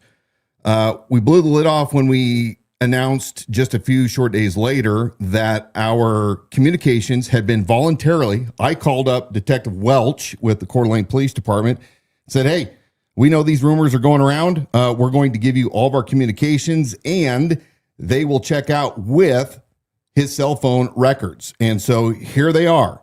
And we provided those. They were extremely benign, nothing illegal there. And we definitely not encouraging a vulnerable individual and taking advantage of him. Fast forward to my records request to Post Falls PD. Shortly thereafter, I put a request in asking for every police report, incident report, CAD report, body camera footage, audio, whatever, that had my name and Donna's in it within a certain time range. And Post Falls PD came back and they said, well, you know, your search is too broad. We need your middle initial and your date of birth. And I gave that. 10 days later, they provided to me 3 pages. 3 pages. One was a 2-page email that had a Dan Wilson that was not related to me, some kid that was applying for the police department there in Post Falls, and then somebody in admin talking about this Dan Wilson. And I had to go back to the Post Falls PD because you're either incompetent or you're dishonest, Post Falls PD. And I know that you have a lot of turmoil going on right now because of your inability to keep a chief over the sexcapades apparently that have been taking place there and that removal. But I was able to ask them, what about this incident report that I'm in possession of? My name is mentioned in this report. I asked you to give me everything. You did not give it to me. You took 10 days to give me 3 lousy pages. You're playing games. You have until this time or I will get counsel to deal with this. And once you know, then I get a little more information. And again, nothing to do with me whatsoever, but I did get the one incident report that I was referencing that was given to me anonymously. And then I noticed that the dispatcher had put my name, appears to be partnering with Dan Wilson. As a former cop, I wanted to know how in the hell did a dispatcher insert her opinion into a call? That's pretty odd. Where does my name come into this? How does Dan Wilson get into this call that has to do with a Ryan McClintock trespass report? So eventually, Post Falls PD, again, whether it's incompetency or whether it is obstruction, either or are not good in my opinion because they don't allow guys like me to believe that they're being transparent. I was given this audio recording. We're going to play this audio recording. It was made from Gary James, former Post Falls police sergeant and SWAT officer, was with Post Falls for quite a long time, quit and went to work with Real Life Ministries out of Post Falls. He calls obviously not a 911 number, and he's very familiar with the dispatcher because he says, your pastor. Let's go ahead and listen to what he had to say, and we're going to talk about Gary James and his claims. Let's go ahead and play this. Please come to Lori. Hey, Lori, this is Gary James with Real Life. How are you? Hey, good. How are you? Hey, good. We need a guy trespassed from our church. Okay. What's the name? It's Ryan McClintock. Okay. Do you know a date of birth or any other info on him? No, I don't. I know that he has been very active on social media, on Instagram. He's been threatening a lot of churches around the area. I just got a call from part of the city that he went there to meet with their pastor. He's called Pastor Jim Putman out. In the last 3 days, it's been really amped and threatening. And so we want to just have Post Falls calling and say, do not come to any Post Falls campus, let alone Post Falls, you're trespassed, because if one of the officers gets on Instagram or his site, he's kind of partnered with Dan Wilson, and so, it's not good, and the difference between him and Dan is this guy's got some mental illness going on. So sure, okay. Okay, yeah. I will go ahead and give this to patrol and have somebody follow up on it. Do you want me to have them call you? Yeah, when it's been done, that'd be great, so I can notify our elders and senior pastor. Okay, perfect. I'll have them give you a call with results then. Yeah, it is. All right, perfect. So I'll pass it on to him. Thank you, Lori. No problem. Thanks. See you later. So Gary James was offered the opportunity. We reached out to him today, told him we were going to be broadcasting this and that we were going to give him a chance for a response. And that time came and went, and he chose not to respond.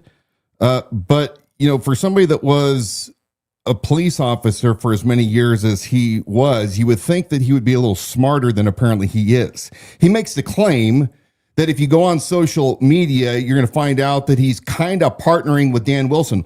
Hey, Gary, what the hell does kind of partnering mean? And what is your clear and articulable facts where you ever saw me, Dan Wilson, or Donna, or the Liberty Without Compromise broadcast ever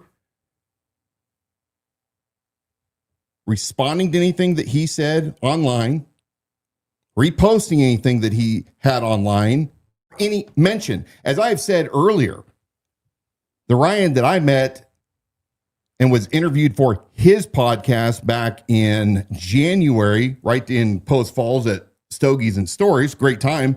You guys should see that episode. Ryan was a great kid. Completely a normal, extremely articulate kid that was wanting to do something for his community. There was no signs of any mental issues taking place, but sometime between now and then, something did take place. And apparently law enforcement did give him the help that he needed. No involuntary holds. I'm curious how that works. The incompetency of the Post Falls Police Department is what it looks like to me. Could be wrong, but Gary, again, where do you get off? Remember, your boss, Jim Putman, inserted himself into the argument a week or two later after I was on Ryan's podcast when he decided to run his mouth in support of Paul Van Noy. And we engaged Jim Putman, the fat and undisciplined pastor. Never talked during that entire podcast about real life, but how dare you? You know words matter, Gary. And by the way, Gary, if you plan on running for sheriff, which you've been telling people, if you really are planning on running for sheriff in 2028, you're going to have to clean up a lot of the crap in your life and stuff like this, where you have zero good judgment. In fact, it's defamatory. And we will be dealing with this defamatory comment that you made. How dare you tie me into something, some crime that I had nothing to do. It wasn't anywhere near it. And by your own argument, one could say, well, hey, if Ryan claims that Jim Putman's a pedophile, then just because he mentioned it, I could call in law enforcement and say, hey, you know, I think Jim Putman's a pedophile because he's been partnering with Ryan. Give me a break. This is, again, the incompetency of individuals right here in Kootenai County. And it brings up a bigger question that I'm going to pose and ask. And I don't give a damn whether or not you guys like this question, but a man that leaves service with Post Falls PD to go to work for the largest mega church in the area, Post Falls, is he going to work there because he's sick and tired of law enforcement life? Has he got another gig? Or is he being paid to be a handler? You know, mega churches and all their issues there. Is he the guy that's the go-between between local law enforcement and the church to make certain that everything's handled correctly? It's a question that we should be asking. I expect better out of career, seasoned cops than to say the stupid shit like Gary's saying, trying to defame me and tie me into something that I had nothing to do with. One thing I wanted to add, and I'm not saying that you necessarily missed this, I think you highlighted the exact proper thing to highlight in that recorded phone call, but he also said, you know, seems to be partnering with or is partnering up with Dan Wilson, but he said the difference between him and Dan is that, then he goes on to state that Ryan McClintock was dealing with some mental health issues. But it was odd to me that he not only felt the need to make that association for whatever reason based on no fact or evidence, None. but then actually took that statement further to put you in that same, to place you in the same category of, let's fill in the blank, some kind of extremism or that's what you attract. Which I don't So it believe seems Ryan very, no. Just to be clear, he's still sitting in jail right now. Which But that I don't know that concerns that's me. right. That the charges of domestic terrorism. But here is the thing. Post Falls PD, from my belief, and I will armchair quarterback this all day long, failed McClintock. Yeah. There were numerous calls that his mental health was deteriorating, and rather than take him in and actually seize his firearms and put him on an involuntary hold, or at least take him into the hospital to let the mental health experts determine what his state was, take some talk screens or whatever else. No, they get somebody else that's not law enforcement to take the firearms. My guess is because they're lazy. They didn't want to do all the paperwork, would be my guess. Because, you got, when you take property in, whether it's evidence or just property for holding, you got to do paperwork. You got to enter it into evidence. It's more than just a police report.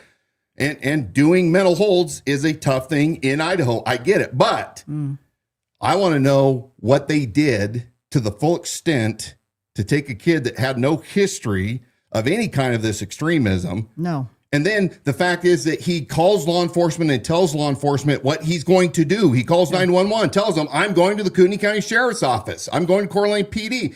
And not one of those agencies, Idaho State Police, Coeur d'Alene Police, Kootenai County Sheriff's Office, nobody puts a freaking unit or units on the target location. Yeah. And they just allow him in broad daylight to park across the street. After he's been live streaming this, and it's been 45 minutes Post Falls with all their license plate readers, lose him. It's almost as if they allowed him to do this. And I want to know who was involved in this and why. That's what I want to know. Yeah. From a lay person's perspective, that was my first observation. Is I don't understand when he's announcing what he's going after and what he's doing when he's clearly in that mental state. How do you not have units? Like, we all saw a clip on North Idaho News of every possible unit available from every surrounding sheriff's deputy and surrounding police department is on scene at the moment that he's going, hands over the head down on the ground. They're all there then, but they had foreknowledge of this. And where were they? So I'm asking. They allow him to park across the street same from a campus that also houses the Kootenai County Jail. There's cameras all around. They have to know the radio traffic. They have to be notified in the jail. Yeah. And yet nobody is there watching at the Kootenai County Sheriff's Office. They allow him to park across Government Way, cross 5 lanes of traffic with a baseball bat in daylight, and take a knick-knack paddywhack to the windows. Yeah, and neither answer to that scenario. It's either way you look at it, it's not good, because if that's just flat out incompetence, that tells you what we're dealing with in the event of a disaster that is much larger than that. Because in the grand scheme, that's nothing. The alternative is what you said. It's almost as if they allowed it, and then for what reasons? I work patrol in an event that has 45 minutes. We'll just give it to them 30 minutes. Okay. At some point in the middle of the day, a freaking supervisor comes on, or a dispatcher, and says, unit such and such, you sit here, you go there. Mm-hmm. Where's the supervisor saying, hey, has anybody thought to go and sit? Because I know cops, they want to go and hunt. They want to find guys, right? And I get it. And by the way, what you saw at the end was classical. This is what cops do all the time, because I was a cop. Yeah. You finally get somebody, and they all want to dogpile on because they all want to get in on the action. Not get in the action to be violent, just to be clear. But it's all exciting. You want to be finally there with the guy that you've been hunting. And, it sucks when you're the second or third guy on scene. But it seems like it could have been prevented. But we need more answers about the McClintock situation. We need to know what's going on. I haven't heard an update in a while. And I want to know how in the heck they're going to continue to charge him with domestic terrorism. So anyway, all right, let's move on.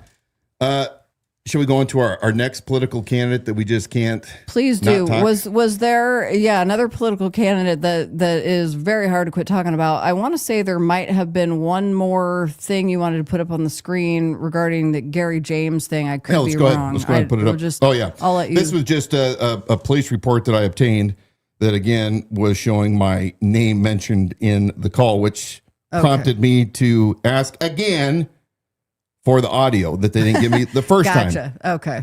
So more of your proof and evidence and how the breadcrumbs that take you to where you are. Keith Bowe, because he's a liar, we already know this, but just an example. Keith Bowe never brings any proof when he says the shit that he does. No. Just want to point that out. All right, he let's doesn't move have on. to. He's a big shot and he can laugh. Well, he you is off big, all right. all day long. He's Fat and big. undisciplined. Continuing on, the guy that we can't quit talking about, but I mean, he just gives so many opportunities to mention him. And I mean, rightly so, he's in the spotlight right now, running for Kootenai County Commissioner. We're talking about the same guy. And so there's reason to be talking about him because, of course, his campaign's ramped up and it's in everybody's feed. I think somebody on our program tonight said right before your live stream came on, a John Padula commercial came up in my feed.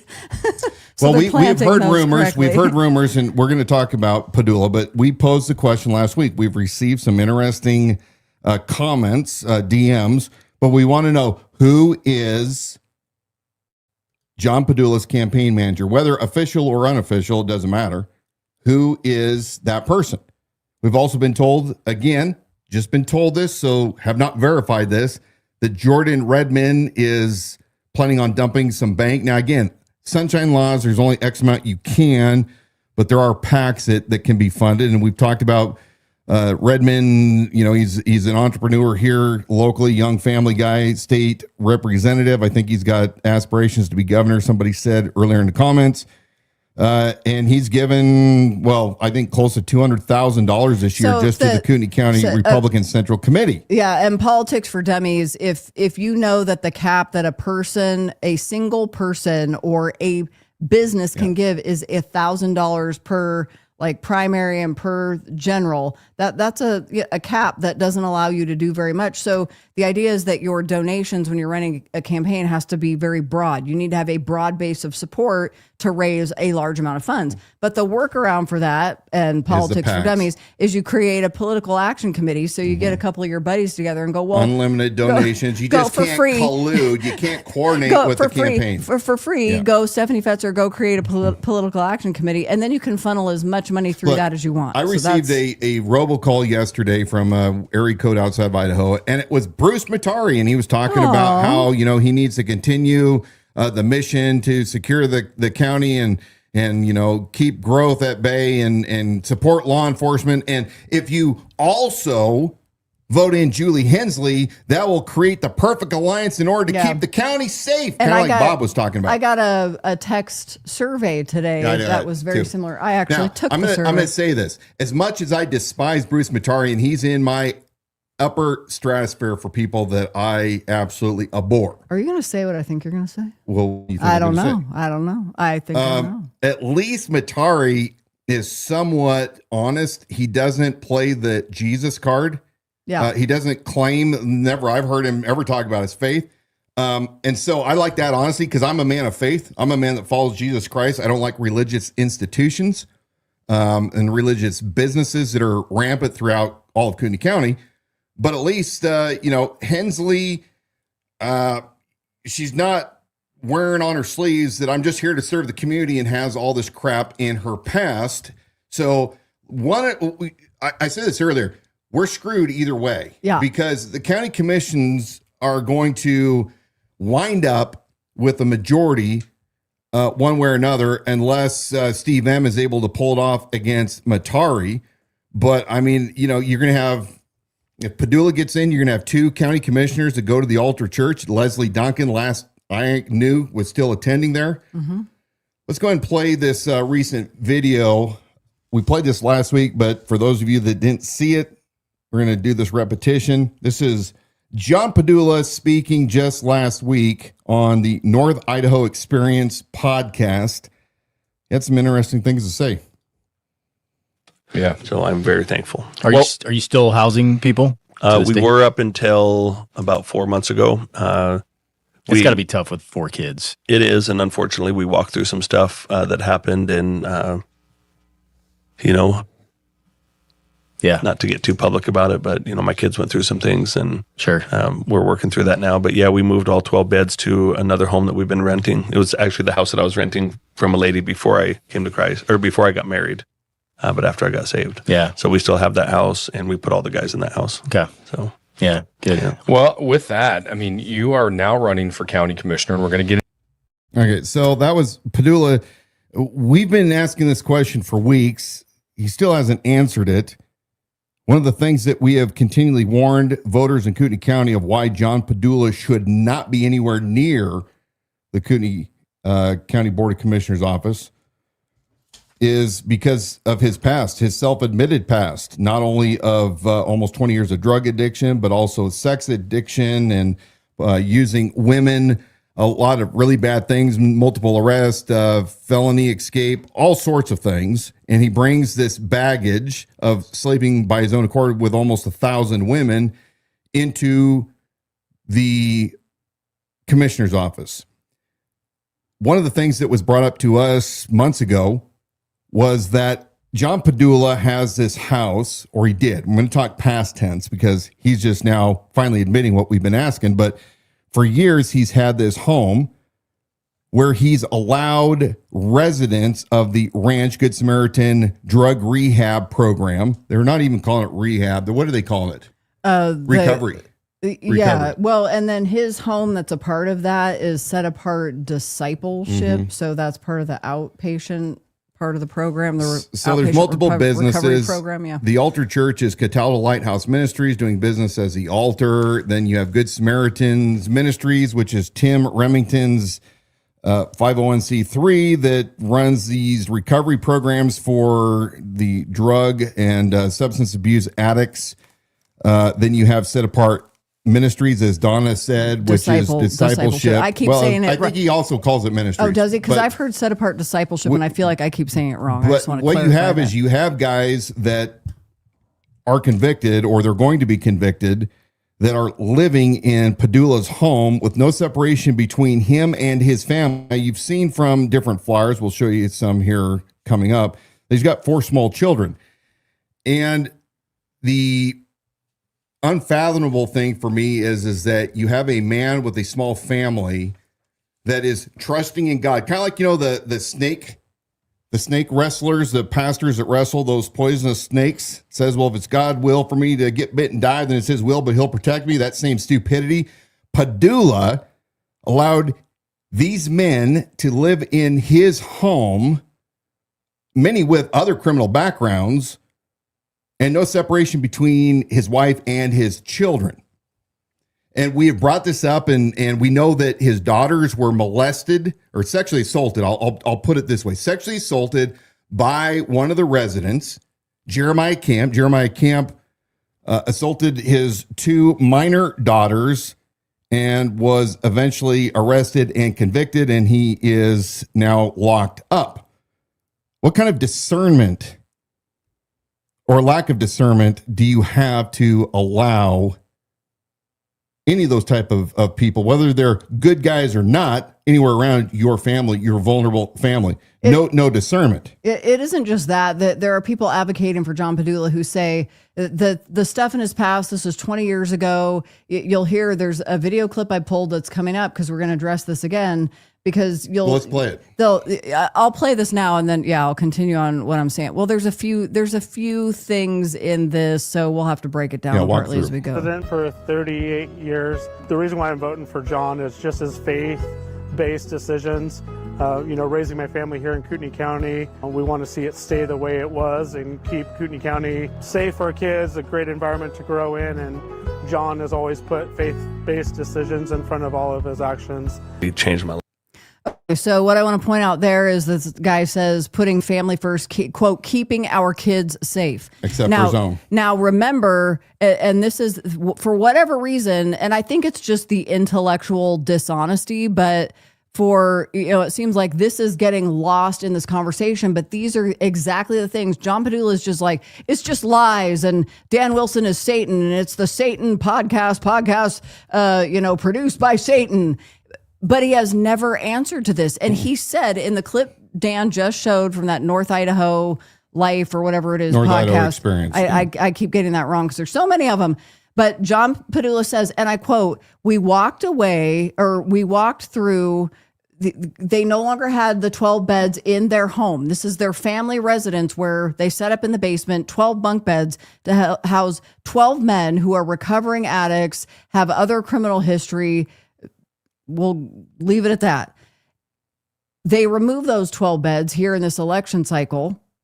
And he says, quote, we walked through some stuff that happened. My kids went through some things, end quote, and don't want to get into that. But I mean, it is on the record that there was sexual assaults that happened of minors in his home, of his children. And it was by this person who was part of that program. So it's like, why are we dancing around this? Why are we not talking about it? Here's a guy you just saw in this video clip endorsing Padula for safety of our children, but the guy couldn't, at bare minimum, because you could say, well, it's more nefarious than this even, but at bare minimum, doesn't have the discernment to say, you don't bring these people. I don't care how much you're proclaiming that God's going to protect you, but the amount of the lack of discernment, it shows that you bring dudes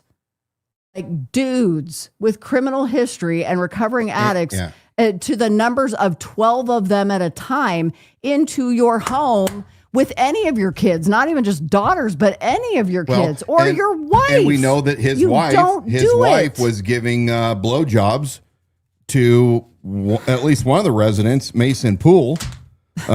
So again, this was just a couple of years ago. It's the known secret. So to finish the statement, because I got a couple more clips in there that I want you to respond to. But for those of you saying and defending Padula, he was redeemed and it's been 20 years and he's been in the pastorate.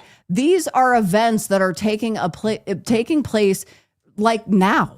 Like recent history and to now. He is in this podcast several days ago saying, well, we're not housing men in this place right now. We moved them to this other house that I also own.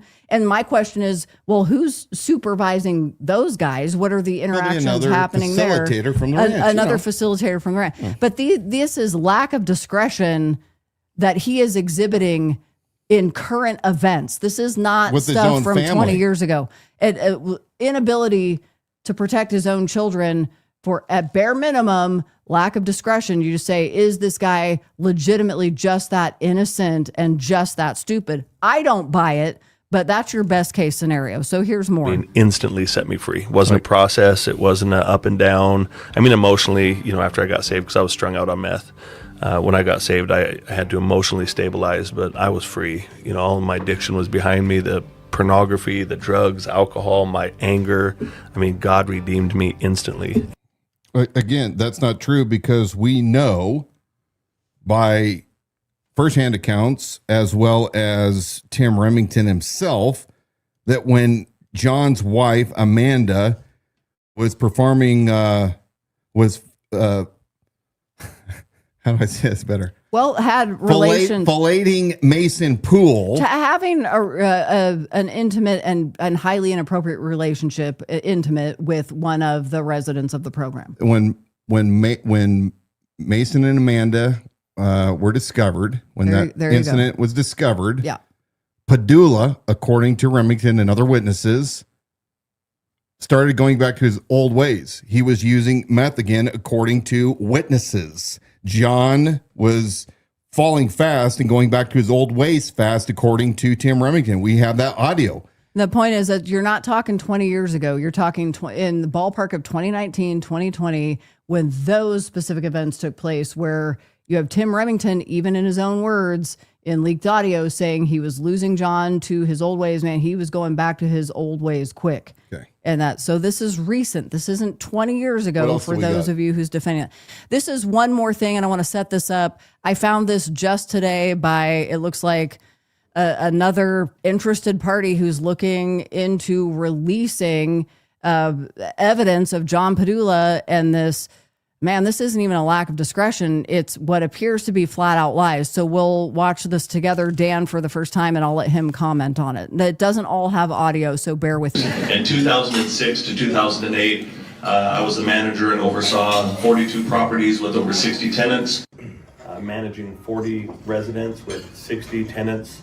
On your website, you state you were hired in 2006 by a company called Chateau de Loire and managed 42 properties with 60 residents, over 60 residents.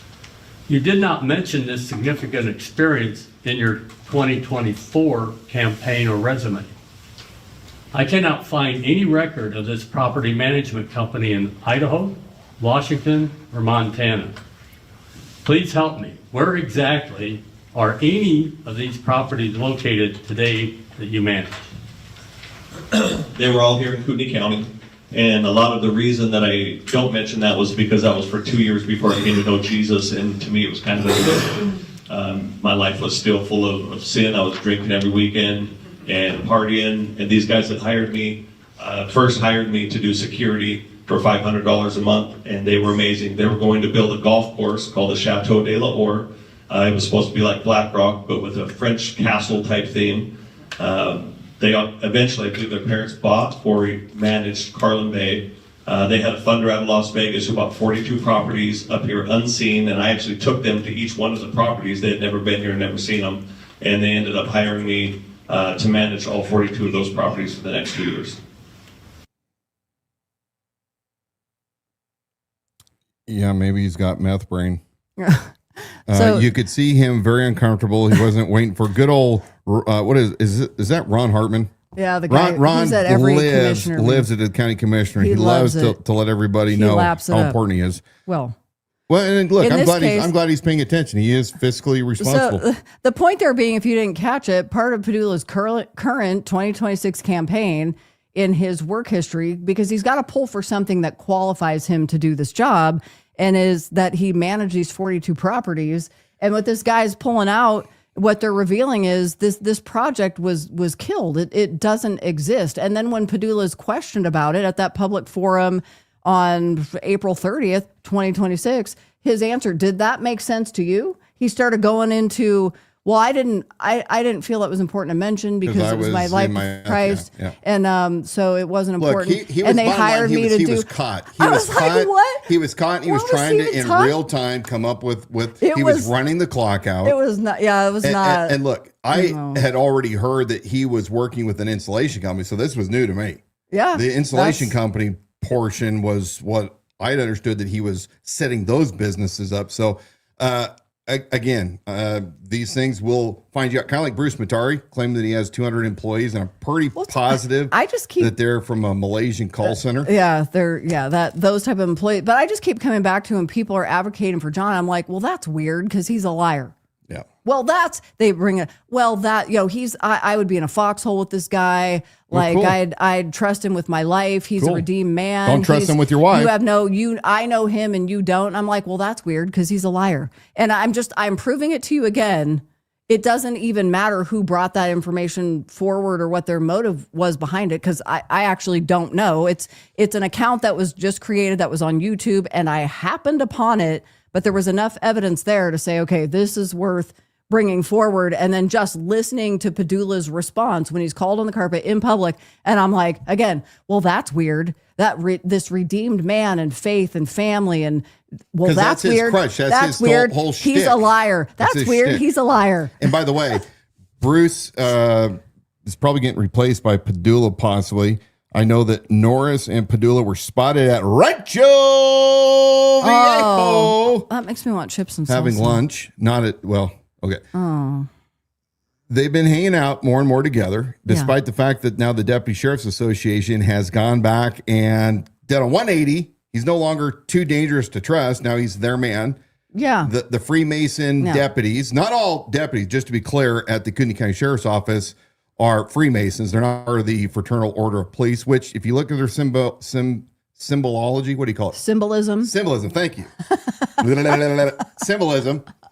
It's absolutely straight across the board as what the Freemasons use with their square and compass and all that stuff. Okay. I think I got you off track, so I want to like recenter this. But my whole thing is we've been asking Padula. He claims that we've been lying, but he's never answered one freaking question that we brought up. Let's go to that slide. I'm going to bring up a couple of these to jog the community's memory. This, by the way, was in the North Idaho Republicans mailer that came out in newspaper. That's pretty fascinating. You may want to go take a look at it.